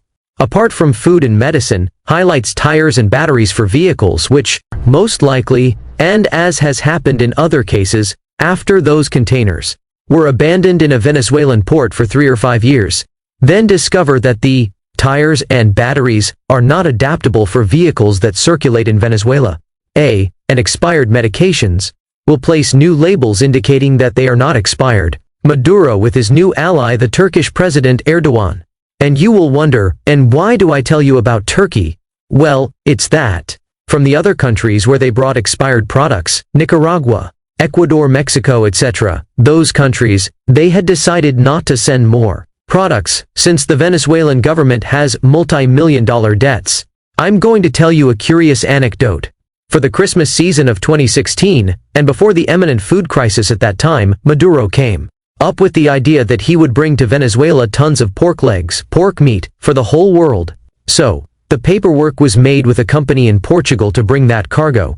It arrived, it was distributed, and it was sold to the people with which the government did its business. The next year, in 2017, for Christmas, Maduro once again offered the Venezuelan people their Portuguese pork legs. Christmas came, and Venezuelans did not get to see the famous pork legs. After the barrage of criticism of the president for not fulfilling his promise, Maduro came out saying that the fault was not of him, if not of the Portuguese government, since they had not allowed the pork legs to leave Portugal. For its part, the Portuguese government gave an official version that was as follows. Venezuela still owed 40 million euros of the 2016 pork supply to the private company with which the Venezuelan government signed the contract, with which the company had announced that, if they did not pay the debt, they would not. I was going to make the same mistake. In short, the official version of Maduro is that we sabotaged the bank accounts. They chased us, the 2 giant ships that came and sabotaged us.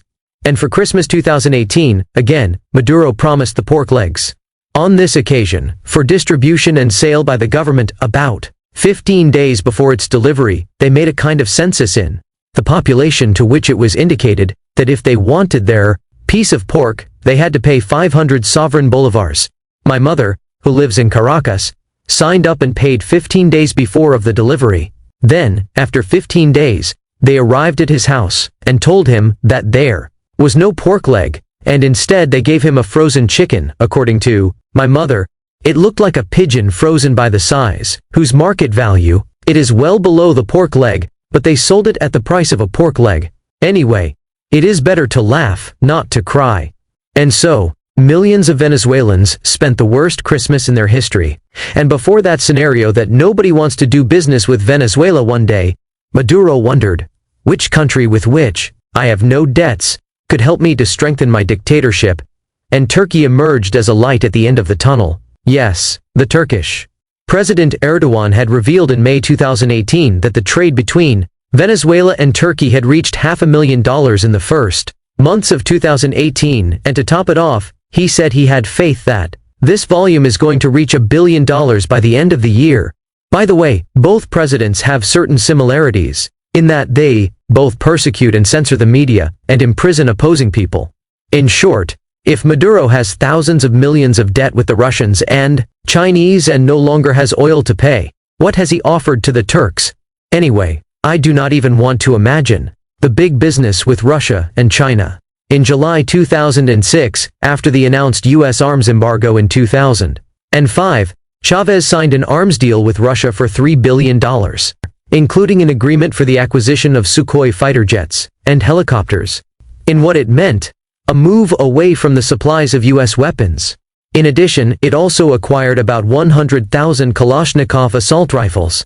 The question is that there are some details of the big business, which even today present serious doubts. After the fall of the Soviet Union, Russia, it was found that in its stores they had a large amount of weapons and equipment obsolete that were literally rotting.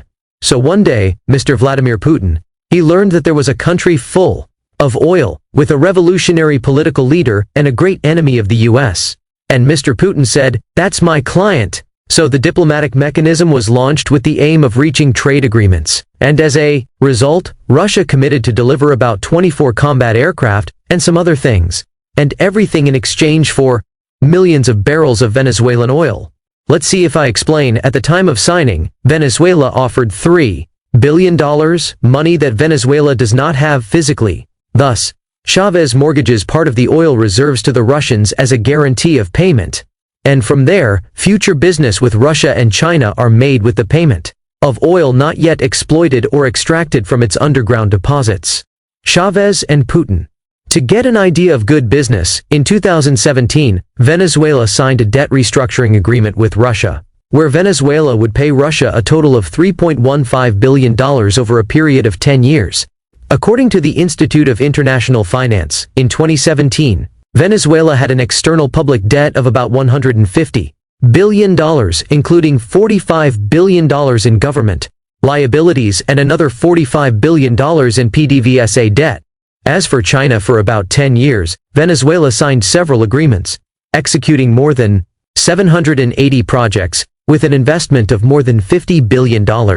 China has granted credits to Venezuela worth $62 billion in those 10 years. Of that money, Caracas, in 2017, must still return some $20 billion with oil supplies.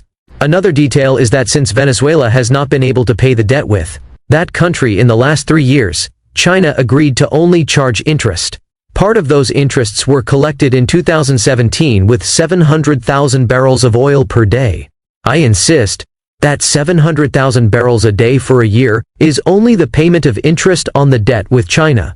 And meanwhile, despite the billions of dollars lent to the country, the population goes hungry. There are no supplies in hospitals, there are no medicines, the electrical infrastructure is rotten with thousands of blackouts. See if anyone do you understand? And all that money, where has it gone? And to top it off, in 2018, Maduro dedicated himself to continue doing business with the Russians and Chinese to borrow more money. The problem is that even though Venezuela has the largest oil reserves in the world, the Russians and the Chinese have begun to doubt that the business is profitable, and more, when there is a risk that Maduro will one day fall, and instead, a successor arrives who does not recognize the debts with those countries. Maduro, during his visit to Beijing, with the president of the National Petroleum Corporation of China, Wang Yilin, in mid-September 2018, Maduro went to Beijing to ask for more money. If a president, who in his government has spent and wasted thousands of millions of dollars, went on a business trip to find a new loan of $5 billion, Maduro, with the same speech as always, reiterates that Venezuela has enough oil to pay the new debt. Various sources claim that the Venezuelan government has offered its untapped reserves of natural gas and gold as an additional guarantee. That is to say, at the rate that Maduro is going, in 5 years from now, China and Russia will own all the oil, gas and gold reserves of the country, while hunger has killed more than half of the country. Several NGOs have denounced for years how the Venezuelan jungle is being deforested, thanks to the invasion of gold prospectors who pollute the rivers with mercury. That is, today there is a gigantic lack of control over mining, and to top it all off, Maduro thinks to say on his trip to China that there are financing commitments for the growth of oil production, the growth of production of gold, and investment in more than 500 development projects within Venezuela. Gold production? If friends, and we already have the Chinese miners looking for gold in the jungle of the Amazon, and everything they get, they will take it to China as part of the payment of interest on the debt created by the Bolivarian Revolution. Yes, the interests of the debt. We must not forget that the mining infrastructure in Venezuela is in worse condition than the oil industry. In short, what the country will have is a greater growth of uncontrolled deforestation in its Amazon rainforest, with greater contamination of mercury and other toxic substances in the earth, air and rivers, and everything in return, that Maduro got thousands more millions of dollars to be squandered on scams, such as the purchase of millions of tons of food expired abroad. As a curiosity, I am going to tell you one of the many businesses that were made between Venezuela and China. At the end of 2015, Maduro inaugurated with solemnity in Venezuela a Chinese plant to produce buses. The idea was to produce about 3,600 buses every year with an investment of $275 million, which have come from a loan to China. According to sectors of the opposition, the real price of that project was more than $900 million. And in the end, that has been of that factory? In 2016, of that large number of 3,600 buses planned, according to figures from the same government, only 600 were produced. And in 2018, how much was the production figure? To the incredible number of 0. To this adds another small detail. From the arrival of Chavismo to power, Venezuela until the year 2017 bought about 7,000 new buses manufactured in China. For this, it spent about $1,200 million. According to sectors of the opposition, the real price of each bus is about $80,000, while the government had paid $179,000 for each, with which there is an overcost of almost $100,000 per bus. And where did that money end up? More than the doubt of where the money went, the question is to know what happened to those 7,000 buses. According to several mayors where these buses had been destined, the vast majority rest in abandoned junk bus cemeteries, since the government, as a good negotiator, had acquired a type of transport not suitable for Venezuelan roads, full of holes, with which those buses broke down easily. And when there were no spare parts, they went straight to the cemetery of damaged vehicles. Part of a cemetery of Chinese buses in Venezuela. By the way, since the beginning of 2018 in Caracas, as there is no public transport, because the fleet has been deteriorating. Like Chinese buses, thanks to the lack of spare parts, a new type of transport has emerged, which they popularly call kennels. Yes, literally, they are cages with 4 wheels, where people travel, standing up, enclosed like animals huddled together by others. They are large vehicles like trucks, to which they have placed bars as cages. Thus today Venezuelans travel in cages with 4 wheels. There are those who compare that situation of public transport with Cuba. The issue is that at least in Cuba today they use second-hand buses sent as scrap from Spain, where in that country they do not circulate according to safety regulations. That is to say, in Cuba they use vehicles that have been withdrawn from circulation in Spain because they are obsolete, with which some businessman he makes his big business, and takes them to the island. One of the popular kennels circulating in Caracas in 2018. I leave the Chinese business a little, and I'm going to tell you something about Russian business. In relation to the purchase of the first Russian fighters, there is the anecdote that the Venezuelan pilots, experts all their lives in piloting American F-16 fighter aircraft, took their hands to their heads when they received the news that they were going to pilot Russian planes. In fact, those pilots were sent to Russia to receive training, and after their return to Venezuela, we would say, they had not outgrown the training. But the doubts about the formation of these pilots was in the air when on September 17, 2015, one of these Russian planes fell to the ground, dying its 2 occupants. The official version of the government of the cause of the accident was the weather. Although later, there was some high government official who had come to affirm that the plane was attacked and shot down. In mid-2018, the Venezuelan NGO Citizen Control for National Security and Defense presented a report on the air accidents that occurred in the Bolivarian National Armed Forces during the 18 years of Chavismo.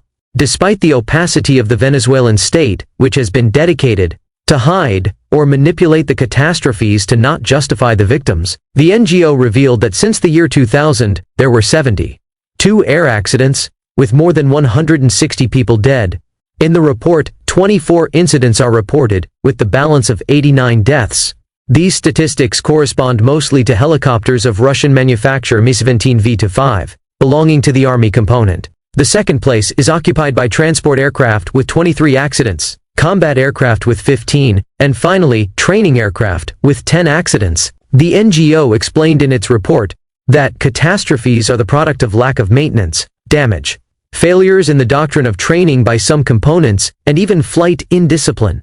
On the other hand, the NGO highlighted that accidents had decreased, since the government had not been concerned for giving adequate maintenance to its military equipment, with which a direct consequence was the decrease in the number of missions, and on the other hand, faced with the imminent danger, the pilots looked for some kind of excuse not to fly, for example, a medical leave. That is, if today, a pilot forced him to get on a plane or helicopter, the safest thing is that he would refuse to do so, on the understanding that it would put his life at risk, and that of many more.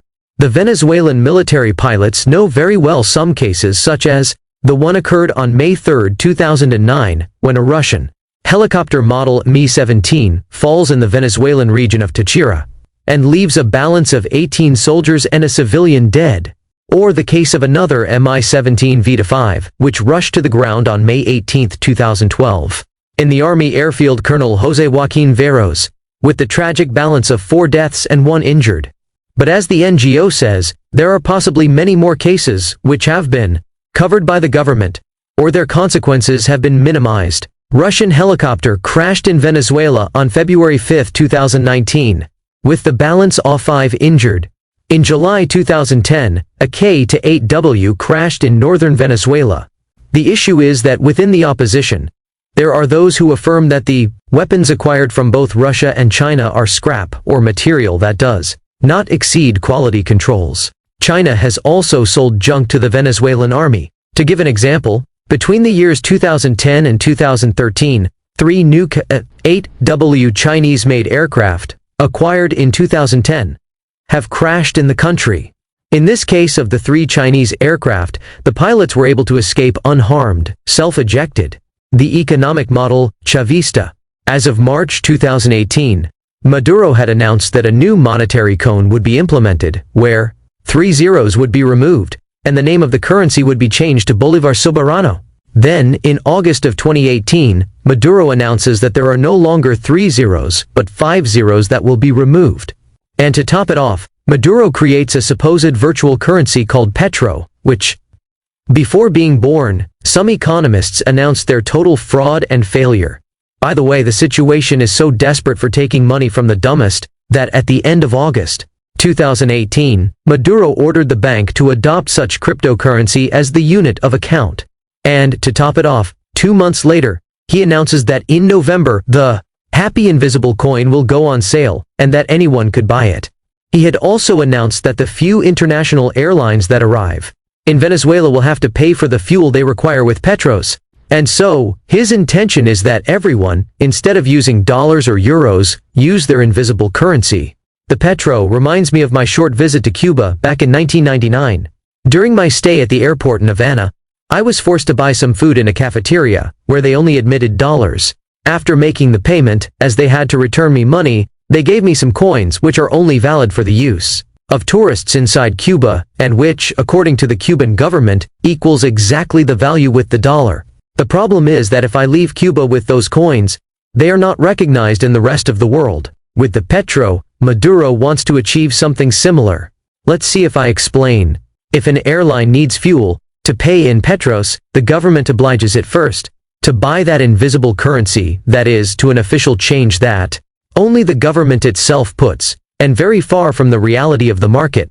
If it is that there is a market to value a non-existent virtual currency, and what do you think, what kind of currency the government will accept to sell those petros to the airlines?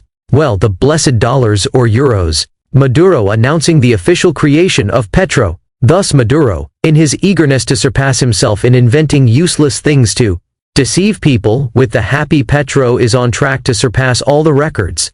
At the beginning of October 2018, he said that the use of Petro as a unit of account is legalized as Venezuelan currency, and that local authorities will allow the sale of real estate, the payment of hotels, the purchase of international air tickets, and the collection of exit taxes and other airport services in the cryptocurrency, which the government had allegedly put to market through 6 international exchange houses in the country.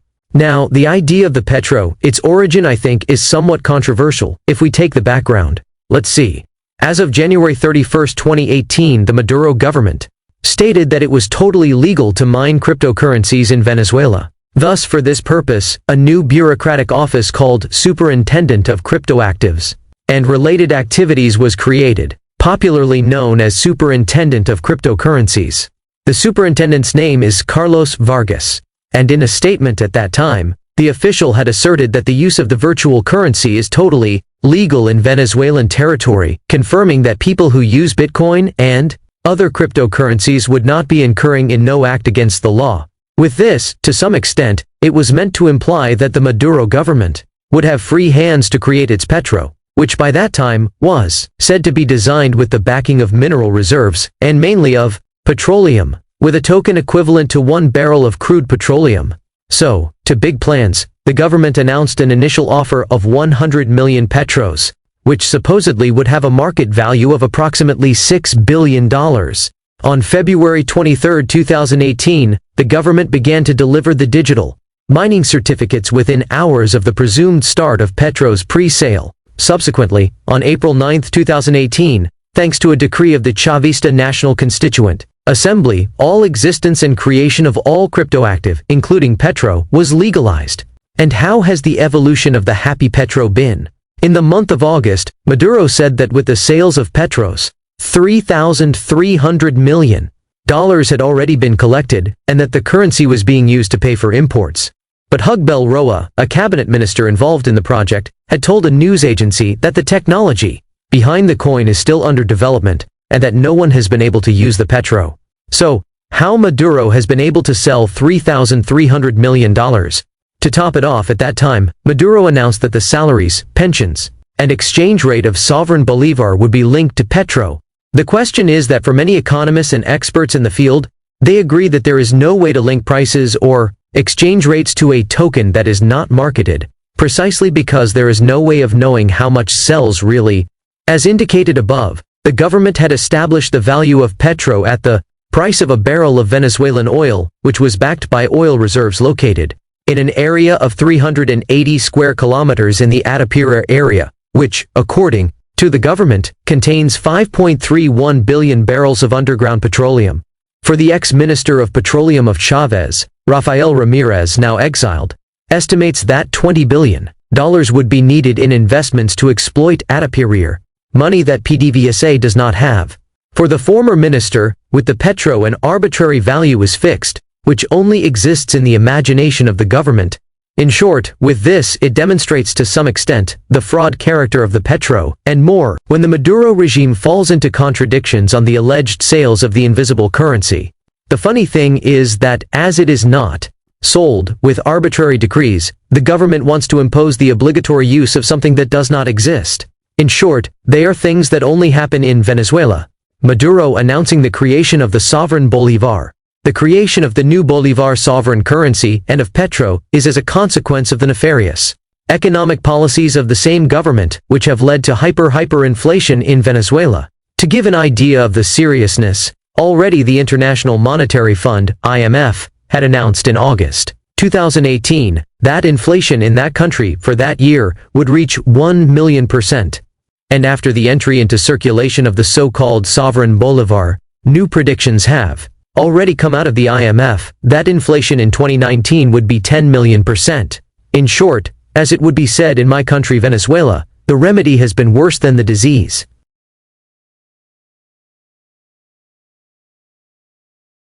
In 2007, Hugo Chavez, faced with the same inflationary problem, had decided to remove 3 zeros from the currency and change the name of Bolivar to Bolivar Fuerte, BSF.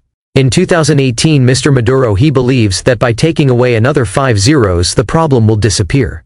But unlike in 2007, the Venezuela of 2018 is in a real economic and humanitarian chaos, where millions of Venezuelans spend hardships when it comes to getting food or the most basic services. By mid-2018, a worker earned a minimum salary of around BSF 5 million per month, about $2 per change. Only a kilo of rice at that time cost around 5 million Boliviano. So, with what he charges in a month's salary, he cannot afford to live one day. Another of the hardships experienced by Venezuelans is the ability to obtain food. Since 2016, Venezuelans have changed their daily routine. People get up early to leave at 6 in the morning, to make a long queue in a market without knowing if when opening said trade at 8, there is some kind of food for sale. Moreover, these people spend 6 hours in the queue and run the risk that when their turn comes, there is no food. And if someone is lucky enough to get something, they will find that in the morning at 8, a person gets a kilo of rice at a price, and at morning 11 o'clock on the same day, the kilo of rice has already increased price up 10%. When it comes to paying for the purchase, it's another mess. If you pay in cash, well, you had to have 1 or 2 bags full of BSF. On the other hand, in the bank offices, there are no circulation money.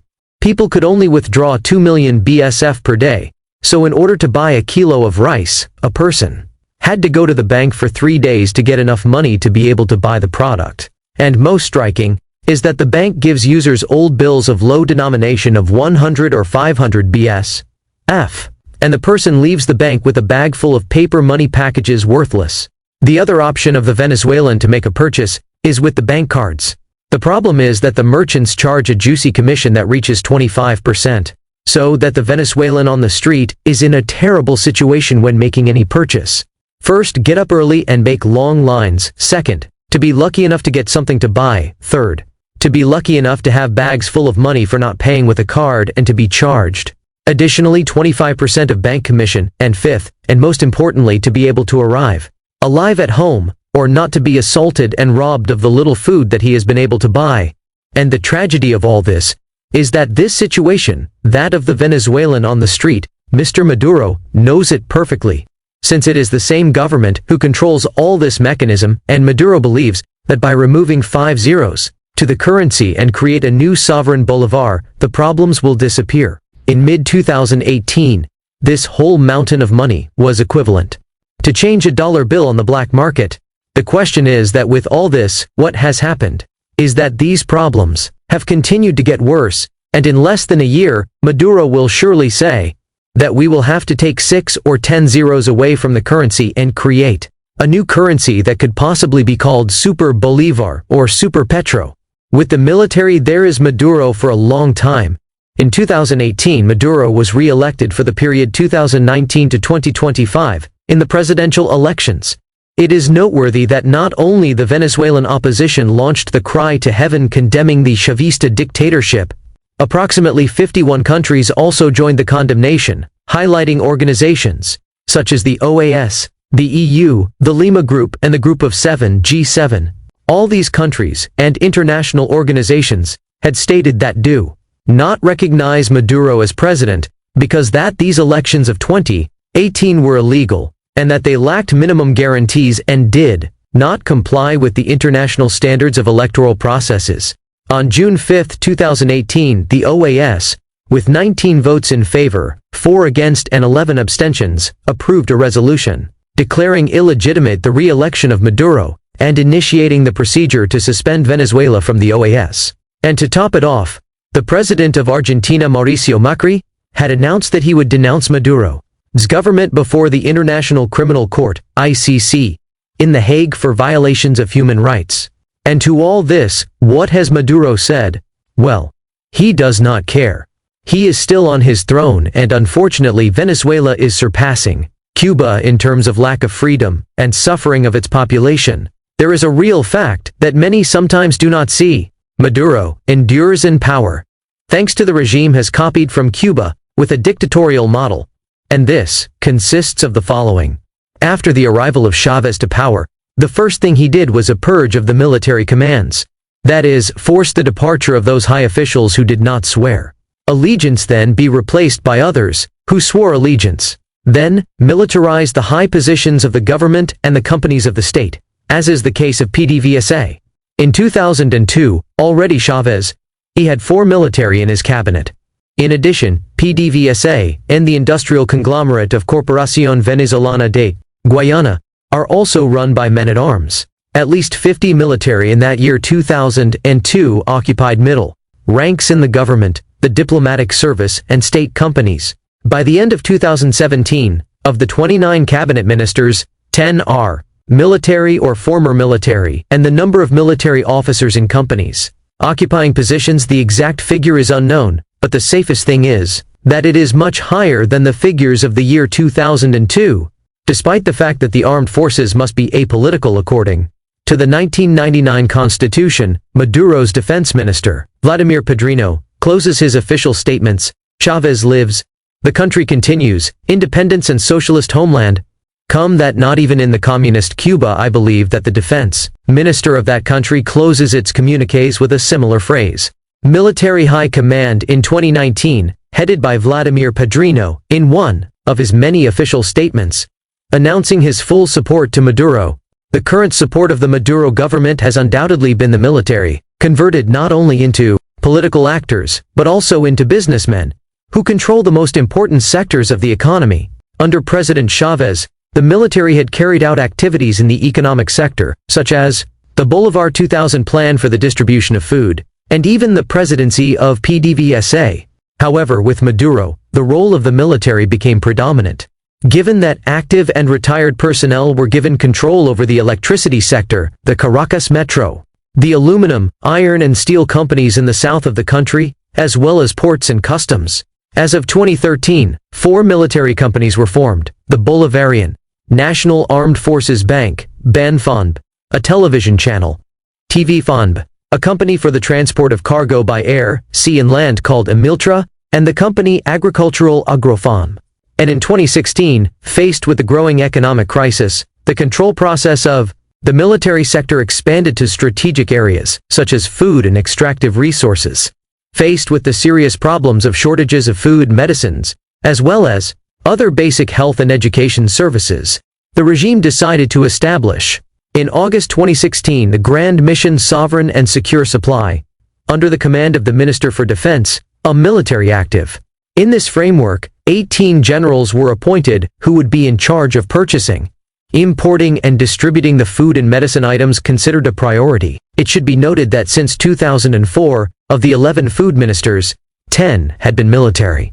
However, despite military control, the situation of shortages of food and medicines was continuously deepened. There is no access to official data, but at the beginning of 2018, the experts calculated that the shortage of food was around 80%. Although it did not show any capacity to face these basic problems, the Maduro government gave the military sector a greater presence in the strategic areas of the country. On February 10, 2016, the Military Anonymous Company of Mining, Oil and Gas Industries, CAMIMPEG, was established, which signed several memoranda of understanding with PDVSA. It was also granted an important role in the Orinoco mining arc, which according to the government, seeks to overcome dependence of the oil business and diversify its activity towards mining, focused on the exploitation of gold, diamonds and coltan. On November 26, 2017, the military power over the Venezuelan economy was consolidated with the appointment of a general of the GNB, without any experience in the area, as president of PDVSA and simultaneously as Minister of Energy. In this way, the military elite came to dominate the most important sector of the economy, which contributes more than 95% of the income of the national budget. At least 785 active and retired officers have directed companies that had contracts with the government in areas of construction, importation of medicine and food, as well as supplies for the health sector, among others. Perhaps that is why it would be understood why the military, or rather the military high command, is to death with Maduro. One thing that Chavez and Maduro copied from the Cuban regime is the incentive for many of those high-ranking military officers put in those positions to finger by the supreme commander to do in the name of the government big illicit businesses with dollars, with which, without a doubt, corruption has been a factor which has helped to sustain Chavism in Venezuela. That is to say, today Maduro remains in power thanks to that corruption, because if one day Maduro falls, the most feasible thing is that those military would also fall with him. So for those who still have the idea or illusion that the military can one day get Maduro out, well, forget about the idea. As I see the panorama, there is Maduro for a while, the expropriation business and the rabbit plan. A few years ago, a friend of Spanish origin in Madrid had asked me where I could buy Venezuelan coffee. And I answered him that, if in Venezuela, today there is no coffee, it would be very difficult to get it in Madrid. And how is it possible that one of the best coffee producers in the world, today its population at best, consumes Brazilian or Nicaraguan coffee? The answer is very simple. In 20 years of Chavez revolution, the government destroyed agricultural production. I insist. The government assumed the role of ruining the large, medium, and small producers, denying them all kinds of economic aid, for supplies or raw materials, and then, after leaving those companies in ruins, he devoted himself to confiscate land and companies. And thanks to that, the country stopped producing. Thus, in order to satisfy the internal demand for coffee consumption or other products, the government does its business by bringing its containers from Brazil or Nicaragua. That if, paying always with surcharges, to share more dollars between his cronies Chavistas businessmen. In 2009, Chavez expropriated the country's two main coffee producers, Fama de America and Café Madrid, which, before their confiscation, processed 62% of the coffee produced in Venezuela. Since then, the freezing of the price of coffee, and the shortage of fertilizers, insecticides, and seeds, have helped cause the ruin of the coffee farmers, who must also sell the harvest at the same cost of their production, which did not generate them profits to invest in their industry, not to mention the consequences on incentives. And what has been the result of the Chavista policy? The coffee industry has fallen by 94% compared to 1998, when Venezuela managed to not only meet the domestic demand for coffee, but also export 600,000 quintals each year. As the shortage of food of agricultural origin worsened, already in 2010, Chavez began to campaign for the people of the big cities to cultivate in their homes. I remember that at the beginning of 2011, the commander had the idea of saying that he has a small garden where he grew products in the presidential palace. The idea of urban agriculture was copied from Cuba, a country that has been accustomed to that life for 50 years under communism, and where what is produced for the most part is for the government itself. Venezuela today has some 30 million hectares of crops, and by 2012 the government had expropriated 4 million hectares with the excuse to boost the sector. The issue is that with the so-called Bolivarian revolution, what has been achieved is that farmers stopped producing. And faced with the shortage and inability of the government to generate crops, Chavez came up with the idea of copying the Cuban agricultural model. That is, it takes away the land from the producers to make it unproductive, and in the face of a shortage of food, the commander then told the people so that they would not go hungry, as the shortage of food of agricultural origin worsened already in 2010. Chavez began to campaign for the people of the big cities to cultivate in their homes. I remember that at the beginning of 2011, the commander had the idea of saying that he has a small garden where he grew products in the presidential palace. The question is that the idea of urban agriculture was copied from Cuba, a country that has been accustomed to that life for 50 years under communism, and where what is produced for the most part is for the government itself. Venezuela today has some 30 million hectares of crops, and by 2012 the government had expropriated 4 million hectares with the excuse to boost the sector. The issue is that with the so-called Bolivarian revolution, what has been achieved is that farmers stopped producing, and faced with the shortage and inability of the government to generate crops, Chavez came up with the idea of copying the Cuban agricultural model. That is, it takes away the land from the producers to make it unproductive, and in the face of a shortage of food, the commander then told the people, so that they would not go hungry, that producing food in their own home. One of those vertical chicken coops built on a concrete planter, in the center of Caracas. And we must not forget, that in 2010, Chavez proposed something called vertical chicken coops. That is, raise chickens inside your house. The issue is that raising chickens involves some health risks because, when dealing with animals, can cause diseases that can infect humans. In short, anyone who wants to have one of those vertical chicken coops in their house, the minimum to make it work, should have regular health inspection, with a veterinarian that controls the health of the animals, and also need vaccines, vitamins, minerals from the animal, and an adequate feeding for the hens. And to this day, how many vertical chicken coops are there in Venezuela? All I know is that both Chavez and later Maduro allocated money to create those chicken coops. And as always, the result is that there are no chicken coops. and the money has been stolen away by some friends of the revolution.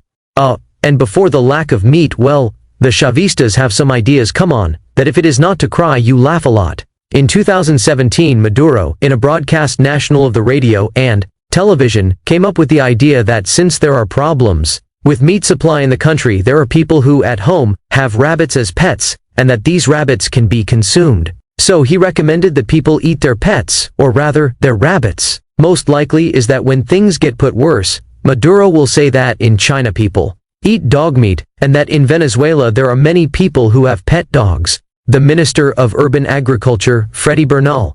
The truth is that for this nonsense, Maduro had created a Ministry of Urban Agriculture, and, thus, justify the new spending of millions of dollars on these new projects totally unviable. In short, as I have indicated, one more way to steal and deceive the citizen.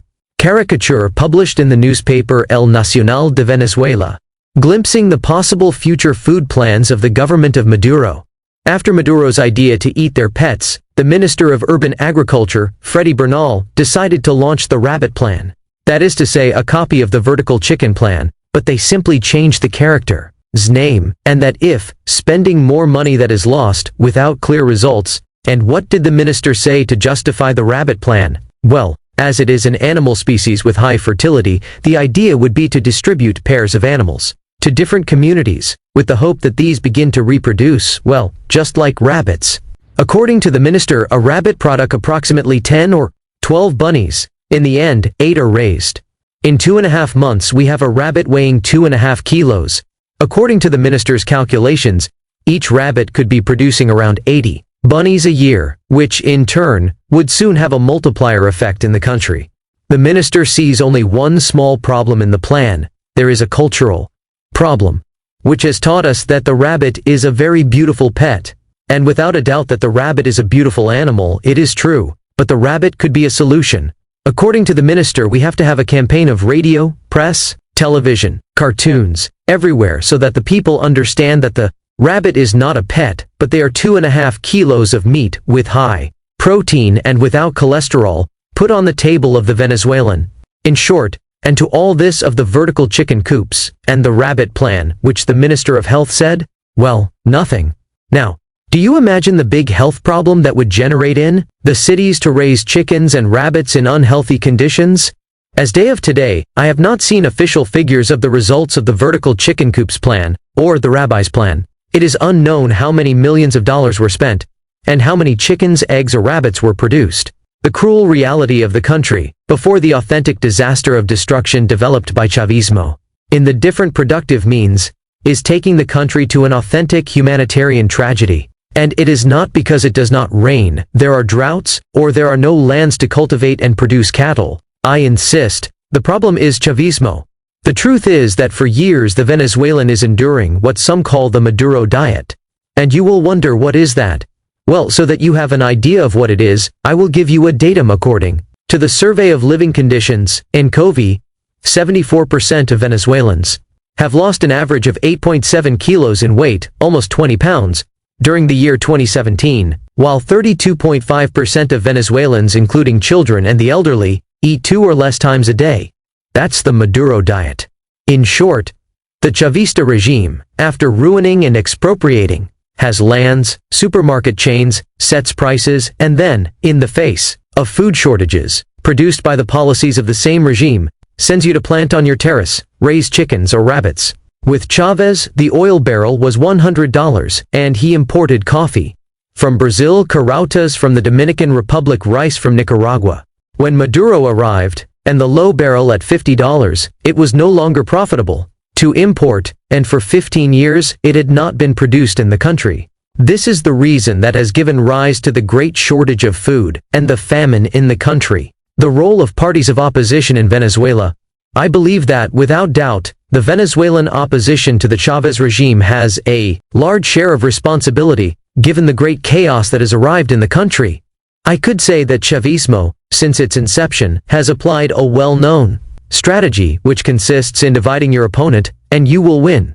And since Chavez's victory in 1998, the opposition has always been divided, since many of its leaders prefer to defend their personal positions, and not join their possible ideological allies, and face a common enemy with a common project of future. I insist, throughout 20 years, they have only faced the enemy, without a common project with future viability. That is, there is an idea that is to get out of Chavismo.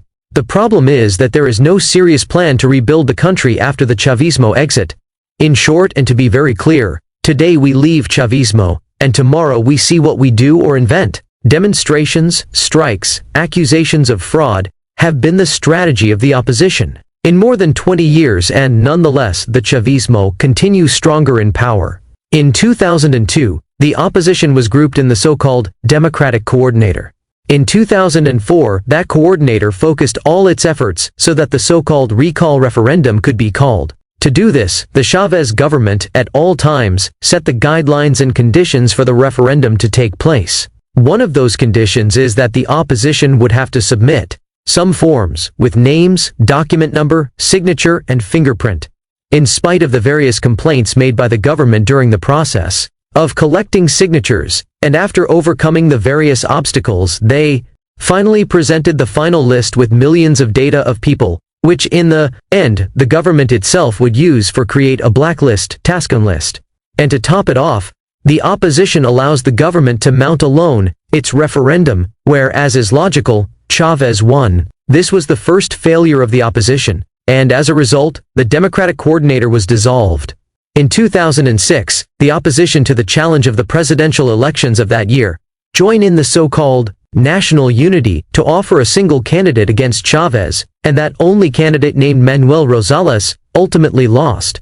In 2007, the National Unity makes a strong campaign of the no against the constitutional reform promoted by Chavez, obtaining the opposition a temporary triumph. Act of official presentation of the Broad Front in 2006. After this triumph, the name is changed to Democratic Unity Table, MUD, which was formed by 18 different political parties, ranging from the center-right to the extreme left.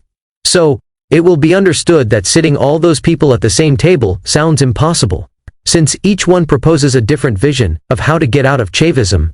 In fact, some of the leaders of those parties questioned the decisions of one or another, and one could say that there was a kind of internal war. Despite winning the no in the referendum of 2007, the same day of the results, Chavez announced that he would try again, and the result was that the following year the commander achieved his desired constitutional reform. Unlike the reform rejected in year 2007, the of is from 2008, it was more extreme.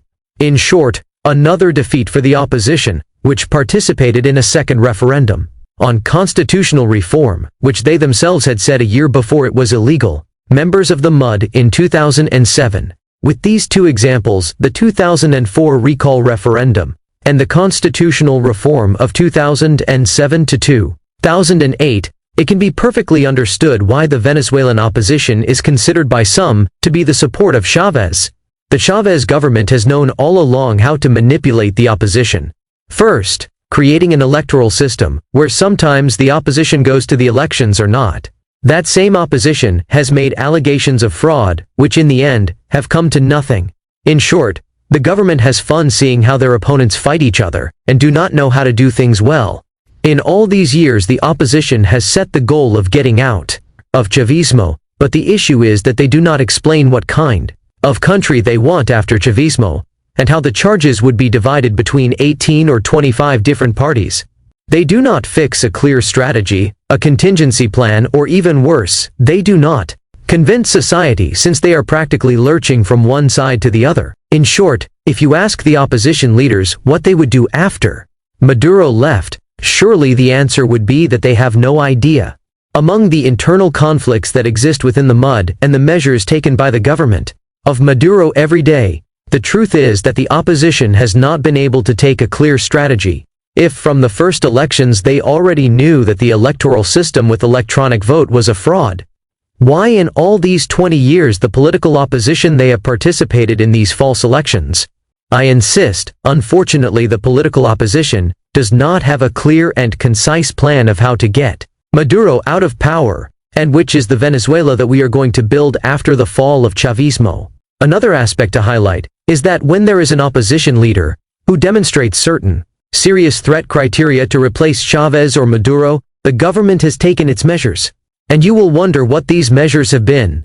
Well, very simple: persecute, arrest, disqualify, judicially, or put in jail those opposition leaders. Cases like those of Juan Requesens, Leopoldo Lopez, Antonio Ledesma, Freddy Guevara are a small example of what happens in the country. The opposition speaks of political prisoners and the government of confessed criminals.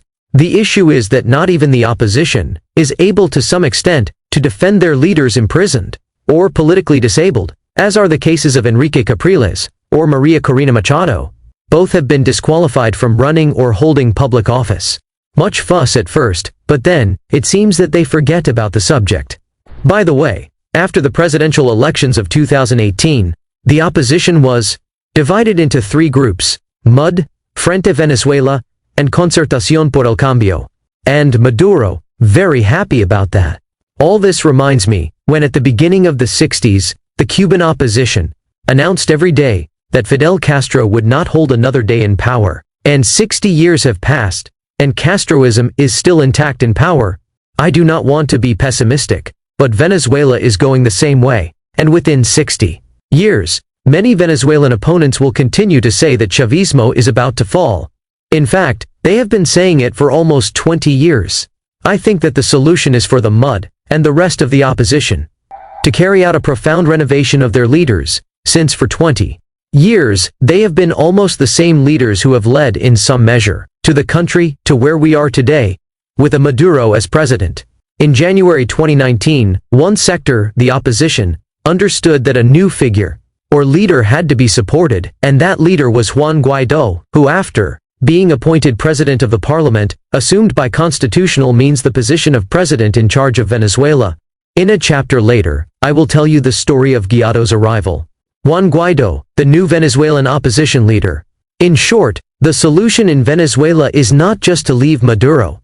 The solution is for the opposition to know how to create a real alternative for the reconstruction of the country after the departure of Maduro, and of all the Chavistas of all the state institutions, mayorships, governorships, judicial power, etc. The solution to the Venezuelan crisis is put an interim president without real powers, as Guaidó, and call new clean elections, with international support. The political opposition has to demonstrate that they have concrete and real plans of how the country is going to be rebuilt, how to rebuild and create new companies, how to recover the hospitals, agricultural infrastructure, etc. I have seen with some disbelief that some opposition leaders are announcing, with a lot of joy, that the International Monetary Fund is going to offer money. I insist, Venezuela plus what it needs is to have clear and concrete plans, how to know how to use that money for its reconstruction, without forgetting that they have to have a team of serious professionals capable of putting these plans to work. It is very nice to say that they are going to rebuild and equip all the hospitals, but from what has been said to the fact, there is a great path. So, I think that if the opposition wants to be taken seriously, the first thing they have to do is demonstrate that they have work teams with professionals with recognized capacity and willing to take on the job of rebuilding a country, the international community in front of Maduro. Many make a comparison of Venezuela with what lived in Cuba in the 60s, after the Castro Revolution, where more than 1 million Cubans left with nothing and in rafts floating, risking their lives, crossing waters full of sharks, with the dream of arriving in the USA. Venezuela is experiencing a similar process, and regrettably institutions such as the OAS or the UN have not taken serious and direct measures to defend the right of all those Venezuelans who have left their country against their will. Of course, many foreign leaders give nice speeches condemning Chavism, but unfortunately, they are just beautiful speeches, which do not help in solving the reality of Venezuela. Thousands of Venezuelan refugees cross a border post to Colombia. For his part, Maduro is very happy, because for him, those people who leave the country is a problem less for him, and a problem for the other countries which have to face in their hands a very serious situation, which is to attend, feed, give medical, health care, to all that human mass that escapes the Bolivarian Revolution. None of the affected countries wants to call the problem by its name, which is a wave of refugees. If they are recognized as refugees there, if the OAS and the UN, they would have to assume their humanitarian work by having to set up camps. and sends specialized personnel with supplies of medicines and food in order to adequately attend to these refugees. But it seems that these organizations prefer to look the other way and let each affected country take their own initiatives each by their side. It is curious, for example, that in March 2018 the UN Agency for Refugees, UNHCR, catalogued officially the Venezuelan migrants as refugees, for which said organization urges the receiving states and/or those that already welcome Venezuelans to allow them access to their territory and to continue adopting adequate and pragmatic responses oriented to protection and based on good practices existing in the region. But unfortunately the reality is different. Thus we find, for example, that Peru in mid-August 2018 had more than 100,000 requests from Venezuelans to enter the country as refugees. And what has been the response of said government? Put in force a rule that requires them to present their passport in order to access their territory. That is, the Peruvian government, knowing in advance that the Maduro government does not grant passports, believes that the solution to the Venezuelan genocide is not to let people who do not have a passport enter. The example of Peru, we can see it in Brazil, Ecuador, or Panama. With what I mean is that many countries in the region see that there is a serious problem in a brother country, and instead to ask or agree on a clear solution to end the Maduro regime, believe that by blocking the borders, the Venezuelans will live happier. The Secretary General of the OAS, Luis Almagro, in mid-September 2018, said that a military intervention to Venezuela should not be ruled out as an alternative to overcome the political and economic situation of the country. Almagro, even on behalf of the OAS, had pointed out that the regime of Nicolás Maduro is perpetrating crimes against humanity and violation of human rights. And to top it off, the top leader of the OAS noted that before thinking of a military intervention, diplomatic actions are in first place. And I'm wondering, for more than 15 years, there has been talk of diplomatic actions and international mediation for Venezuela, and the reality is that Maduro is getting stronger every day in his presidential chair. So it seems that the Secretary General of the OAS has not heard that for years the Venezuelan opposition has come to diversity of international organizations, OAS, UN, EU, Mercosur, Parlatino, etc., to ask a solution and the mediation of those organizations, and I insist, the only thing that the opposition has achieved are beautiful speeches from all those international organizations, condemning the Chavista dictatorship. And while both Chavez and Maduro, they have followed doing what they want, and do not care what the international community says. To do this, the Chavistas, they have created what some call the new axis of evil. That is, a group of countries allied with the Chavista regime, such as Russia, China, North Korea, Turkey, Cuba, Nicaragua, El Salvador, Bolivia, and Ecuador. And all those countries have something in common. Maduro gives them petroleum. A final attempt at a dialogue of international agreement to seek a solution to the Venezuelan case in 2018 was in the Dominican Republic. In January of that year, and after two different attempts at negotiations in December 2017, without agreements in Santo Domingo, a last effort was made for this so-called dialogue. One of the issues under discussion on the table was the illegal and fraudulent convocation by Maduro of a presidential election without democratic guarantees. After the negotiations, Dominican President Danilo Medina presented a draft agreement between the parties, government, and opposition. And in the end, what happened in that supposed negotiation? Well, the representatives of the Chavista government refused to sign the document. Moreover, later, Maduro in Caracas made his own version of the document called peace agreement, of course with its conditions, which, in the end, he only signed alone. That is, unilaterally, he leaves the dialogue table in Santo Domingo, and then says that there is already a peace agreement that the opposition refuses to sign in Caracas. And I wonder, and the pre-agreement document presented by the Dominican president, after supposedly 3 months of negotiation, what was that for? In the end, Maduro did what he wanted, and does only in Caracas do his particular and unilateral version of what he calls agreement of peace. The Dominican President Medina, accompanied by his foreign minister Vargas, and the negotiator sent by Maduro, the Spaniard Rodriguez Zapatero. And before this international joke on the part of the Chavista regime, even Almagro says that Before thinking about a military intervention, the diplomatic actions are in first place. The Chavista regime is not interested in reaching agreements with the leaders of the opposition. The regime from its first day more than 20 years ago maintains its biased and monolithic vision of its reality, in which it states that in the country there are no political prisoners, or that people do not go hungry and there no misery. The regime has only been dedicated to consolidate its international image, paying with petrodollars to friends with ideological tendencies of the international left to focus its own campaign of victimhood. A clear example of this, we can see it with a former president of the Spanish government, the socialist José Luis Rodríguez Zapatero, who has been dedicated for some time as an international mediator paid by Maduro in Venezuela. And that, I did not say it. It is affirmed by all the Venezuelan opposition. Visit of Zapatero to Maduro in Caracas in May 2018.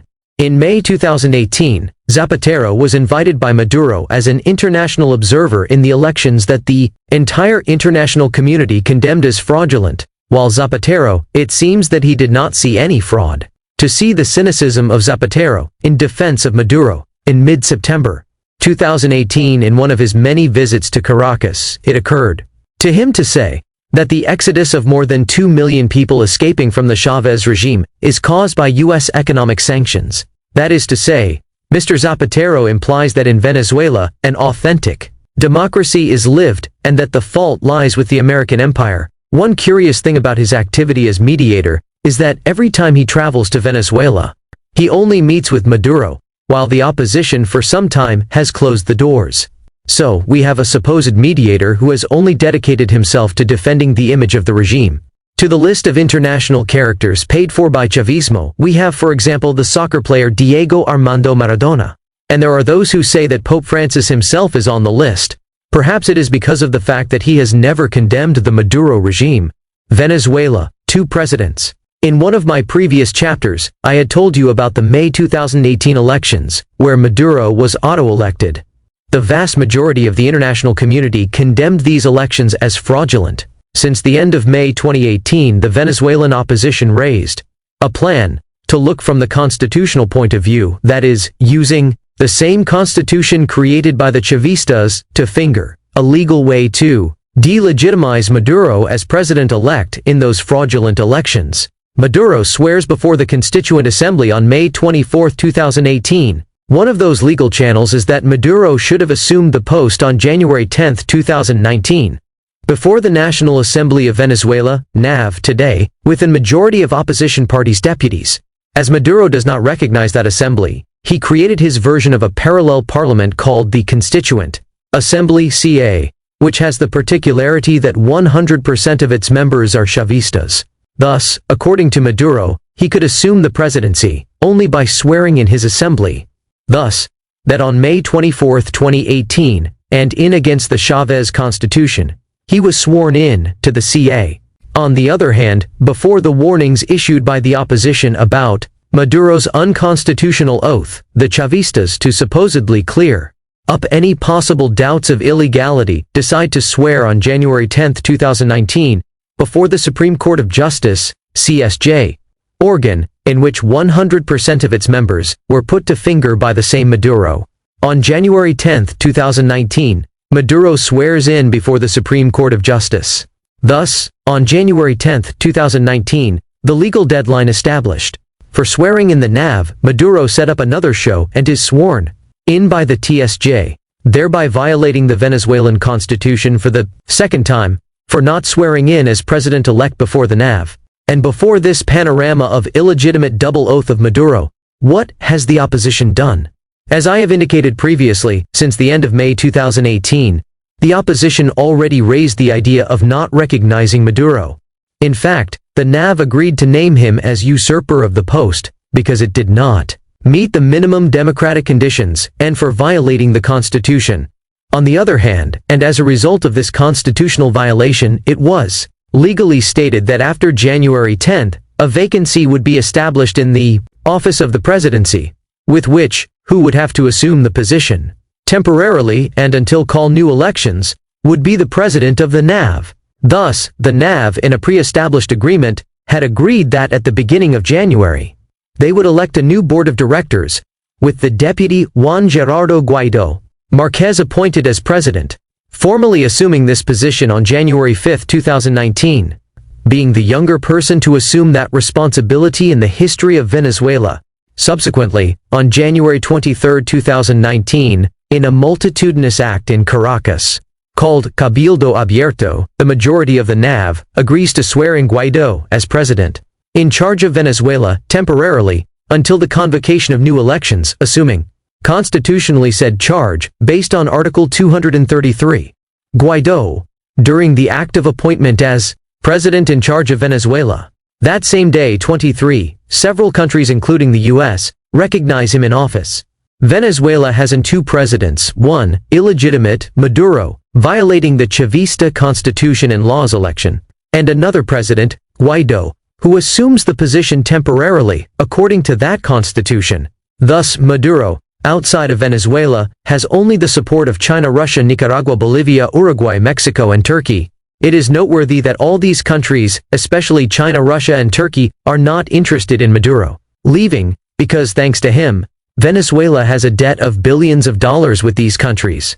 As for Guaidó, despite many acknowledgments from governments of other countries, as president in charge of Venezuela, the problem is that who has control of the country, or rather, who decides whether or not he leaves.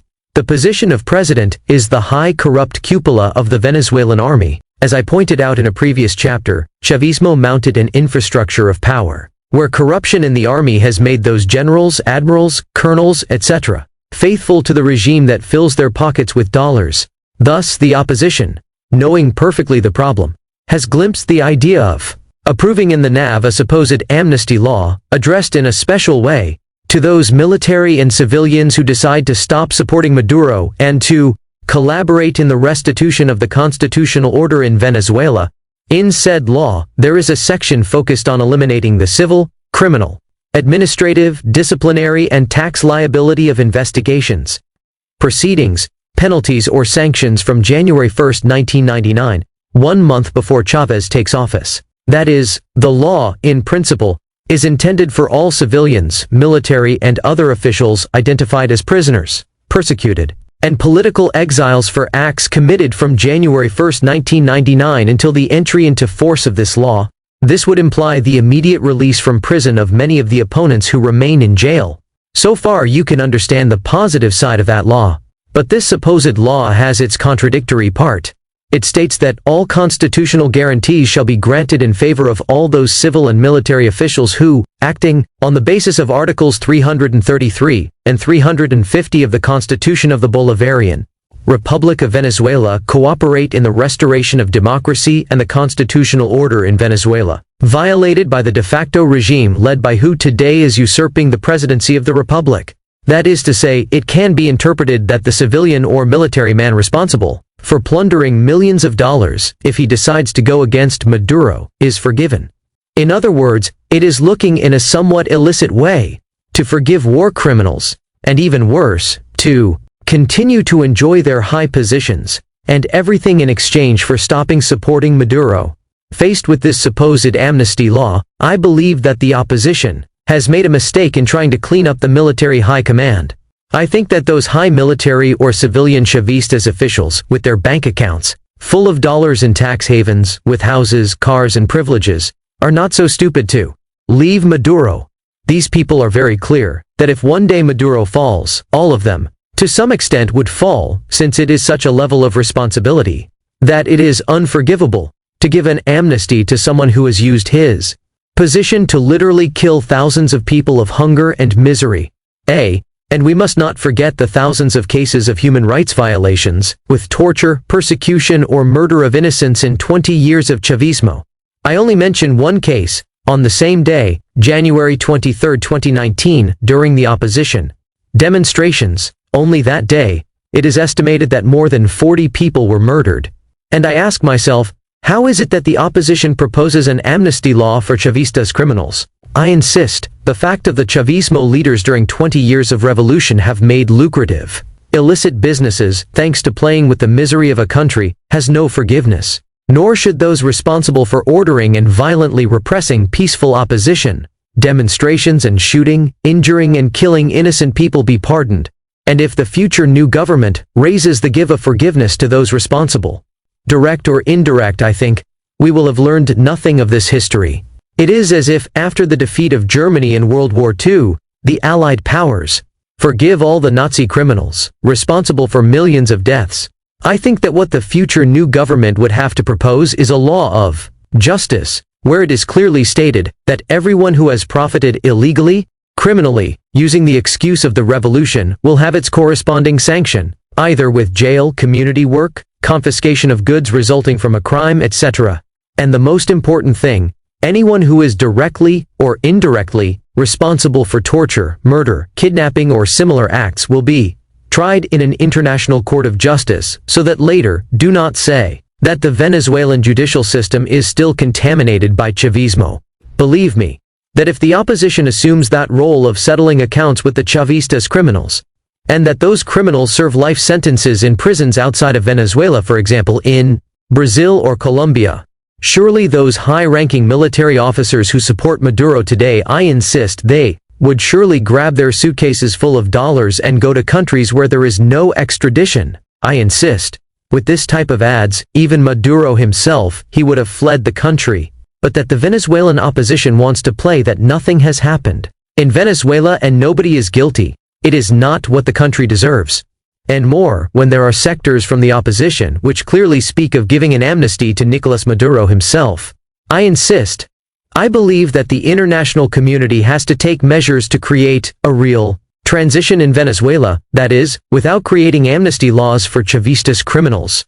In the next chapter, I will comment from my point of view, what would be the solution to the case of Venezuela, my vision of the solution to the case Venezuela. And after telling all this long story, how Nicolás Maduro and Chávez have destroyed the richest country in the world, surely you wonder, what is my vision of the future for Venezuela?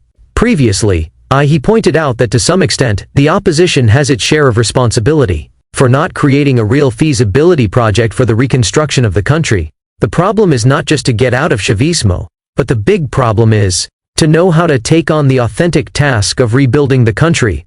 If one day the regime falls, nobody believes that in a year or 3, the country will rise from the ashes. And before this obvious fact, the opposition has to know how to face that reality. There are those who have done studies and believe that for Venezuela to return to the economic levels of 1975, they would have to spend 20 years of reconstruction. I am of the opinion that if things are done well, in 5 or 6 years, the country could start to be prosperous. And for that, you do not have to wait for the oil barrel to reach $150. I insist, Germany or Japan, countries that were totally destroyed in 1945 after World War II, in 5 years. They were already countries with stable economies, and they got it without having reserves of gold or petroleum. Many countries throughout history have gone through situations similar to that of Venezuela. Hitler, in Germany, was in power, and led the country to a tragedy with a war that destroyed the country. The Germans assumed after the defeat that they had to dismantle the ideological infrastructures left by the Nazis to denazify Germany, and already in 1949, that country was heading to be the economic engine of Europe. But everything, it was not free. International aid led by the US, with the famous Marshall Plan in Europe, contributed to the strengthening of democracy in Western Europe. Another detail is that in Germany, the Nazi criminals were tried, and in Venezuela something similar would have to happen. That is to say, the Chavismo culprits have to be judged and punished for their crimes. Moreover, I propose that instead of serving sentences in Venezuelan prisons, their sentences are met in Brazilian prisons or in Argentine prisons. After a hypothetical fall of the Chavista regime, the country will need its particular Marshall Plan, where the international community has to contribute its bit, so that never again a pseudo-communist populist will return to power. Undoubtedly, I believe that Mercosur or the OAS itself could help in the reconstruction project of the country with a Marshall Plan version. Everything that I have commented previously for some possibly will sound Chinese, or I would see it as very fanciful. But there are examples like those of Japan or Germany, and Venezuela, unlike those countries, has a great advantage, since it still has human and natural resources to consolidate a possible reconstruction. If Marcos Pérez Jiménez, who governed Venezuela in 5 years 1953, 1958, built a whole country with the most modern infrastructures. For his time, I imagine that in the 21st century, another president, with some intelligence, could far exceed the works of Pérez Jiménez. In short, the country needs a group of leaders who know how to manage money and resources. I always say that if Japan had only 5% of the resources still left to Venezuela, today that Asian country would be the strongest economic power in the world. I am of the idea that the Chavismo in the country must be eradicated from the root, deschaveznificar. And one way is to outlaw the with Chavista ideology, to judge those who support or glorify the figure of Chavez or Maduro, and to educate the new generations about the crimes committed in the name of the Bolivarian Revolution. I, from the beginning of 2001, maintain the thesis that if one day a non-Chavista president comes to power in Venezuela, and the Chavistas are the main opposition party, that president would not last 3 months in office.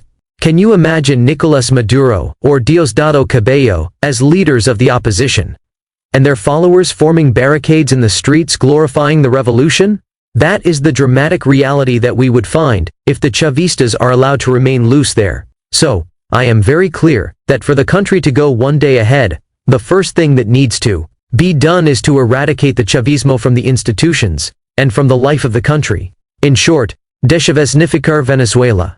By the way, those who would have to assume that role, that of extirpating Chavism, would have to be the international community, as they did in Germany in 1945, after the defeat of the Nazis with the Nuremberg trials. That is to say, the international community would be in charge of investigating the crimes committed by Chavism, creating a kind of international criminal court to judge Chavistas hierarchs. Those crimes to judge would go from cases of corruption, political persecution, assassinations, to what I would call selective genocide. I insist, if Venezuela's Chavism is not removed, I doubt that the country can return to a path of prosperity. Undoubtedly, the investors, the companies that left the country, the thousands and thousands of Venezuelans, lawyers, engineers, doctors, architects, etc., would not risk returning to a country with Chavista leaders lurking to take power again. I insist, the Chavistas, they have to be eradicated from society, as in their day they were the Nazis in Germany or the communists in Eastern Europe. I am not the only one with the idea that the international community judges the Chavistas. For example, last August of 2018, a group of 6 countries, made up of Argentina, Canada, Chile, Colombia, Paraguay and Peru, decided to file a joint complaint with the International Criminal Court, ICC, prosecutor to investigate the commission of crimes of lèse-humanité in Venezuela by the Maduro regime.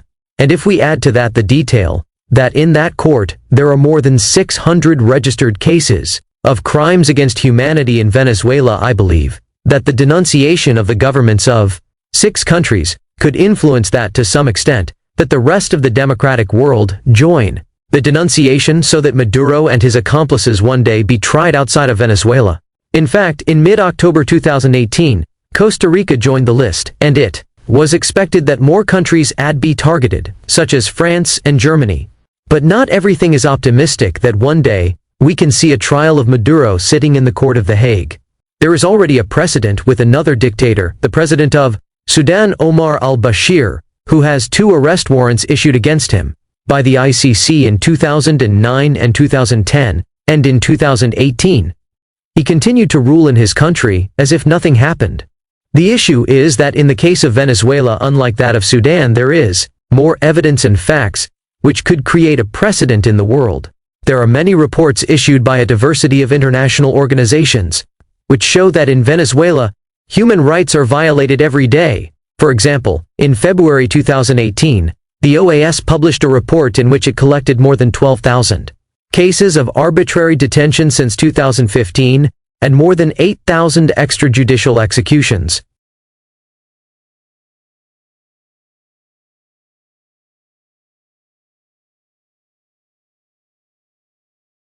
In said document, it is stated that there was sufficient basis to consider that the Venezuelan government had committed crimes against humanity. In the complaint lodged before the Court of The Hague by the 6 heads of government, it is important to highlight that they have included 2 reports prepared by international experts, which document extrajudicial processes, torture and arbitrary detentions. In short, I hope that to some extent, the ICC of The Hague is to some extent the Nuremberg of the Chavistas, and in case of finding guilty, that they fully comply with their sentences in Brazilian prisons, or Colombian prisons, never on Venezuelan soil. Is the president legally Maduro? In this chapter, I want to make a brief summary of the entire story I have released throughout the book. If anyone still has doubts about the legality of Maduro as president, with the following for sure, I clarify those doubts. After the death of Hugo Chavez in 2013, Maduro had been designated as the successor, by his political father, Chavez, skipping, or violating the Chavez constitution when, who should have assumed the position, was the president of parliament, the ultra-Chavista Diosdado Cabello. All the opposition, and the international community criticized, complained, threatened, and in the end, Maduro assumed illegally the country's presidency. When Maduro convened the Constituent Assembly, everyone, nationally and internationally, condemned and did not recognize that constituent because the Chavist constitution was violated by not clearly fulfilling the norms for its convocation. That is, everyone shouted to heaven, and Maduro continued as if nothing. Later, that illegal Constituent Assembly convened presidential elections for 2018, and initially, the opposition was encouraged to participate in those elections. Later, the opposition manifested that this convocation was illegal, since it did not comply with the constitutional norm. In short, it is more than evident that an illegally created a constituent that calls for a presidential election, its decisions cannot be taken as of character legal. And after the expected victory of Maduro in May 2018, returns again the protests, both nationally and internationally, condemning that Maduro won a manipulated election. The OAS, governments of different countries, foreign leaders, unanimously agreed that Maduro was a usurper in the presidency of Venezuela. From May 2018 to January 10, 2019, in all that time the opposition and the international community crossed their arms, waiting for Maduro's takeover of power before the Supreme Court of Justice Chavista in Venezuela. For almost a year, everyone knew that this Maduro would illegally assume the presidency of Venezuela, since he would have to have assumed the position before the National Assembly, formed by the opposition majority. Once again, all the opposition and the international community condemn, but they do nothing concrete. On January 23, Juan Guaidó, in a somewhat atypical way, proclaimed himself provisional president. But Guaidó does not have full powers, and now everyone expects that the leadership of the corrupt military high command that exists in Venezuela one day decide to stop supporting Maduro, which I think would never happen, because that Venezuelan military high is rotten in corruption that has created Chavismo in more than 20 years in order to remain in power. As in Cuba, communism has been in power for more than 60 years in the island, thanks in large part to corruption within the armed forces in that country. In fact, the Chavista model is an improved copy of Castro's model. Undoubtedly, Maduro has surpassed his teacher Hugo Chavez, and Chavez's teacher Fidel Castro. My final wish. And to finish my book, I just want to say that I wish that one day, not very far, I can return to my free land of the populist Chavista communist dictatorship, and be able to see and embrace my mother, brothers, nephews, cousins, friends, whom for years I do not see them in person, because of the regime. Aspiro that after the fall of the dictatorship I can participate as far as possible in this important task of rebuilding a free and democratic Venezuela. I insist. Rebuilding a whole country is not an easy task. I insist, if things are done well, applying only logic and knowing how to manage and dispose of resources, the country can emerge with everyone's effort.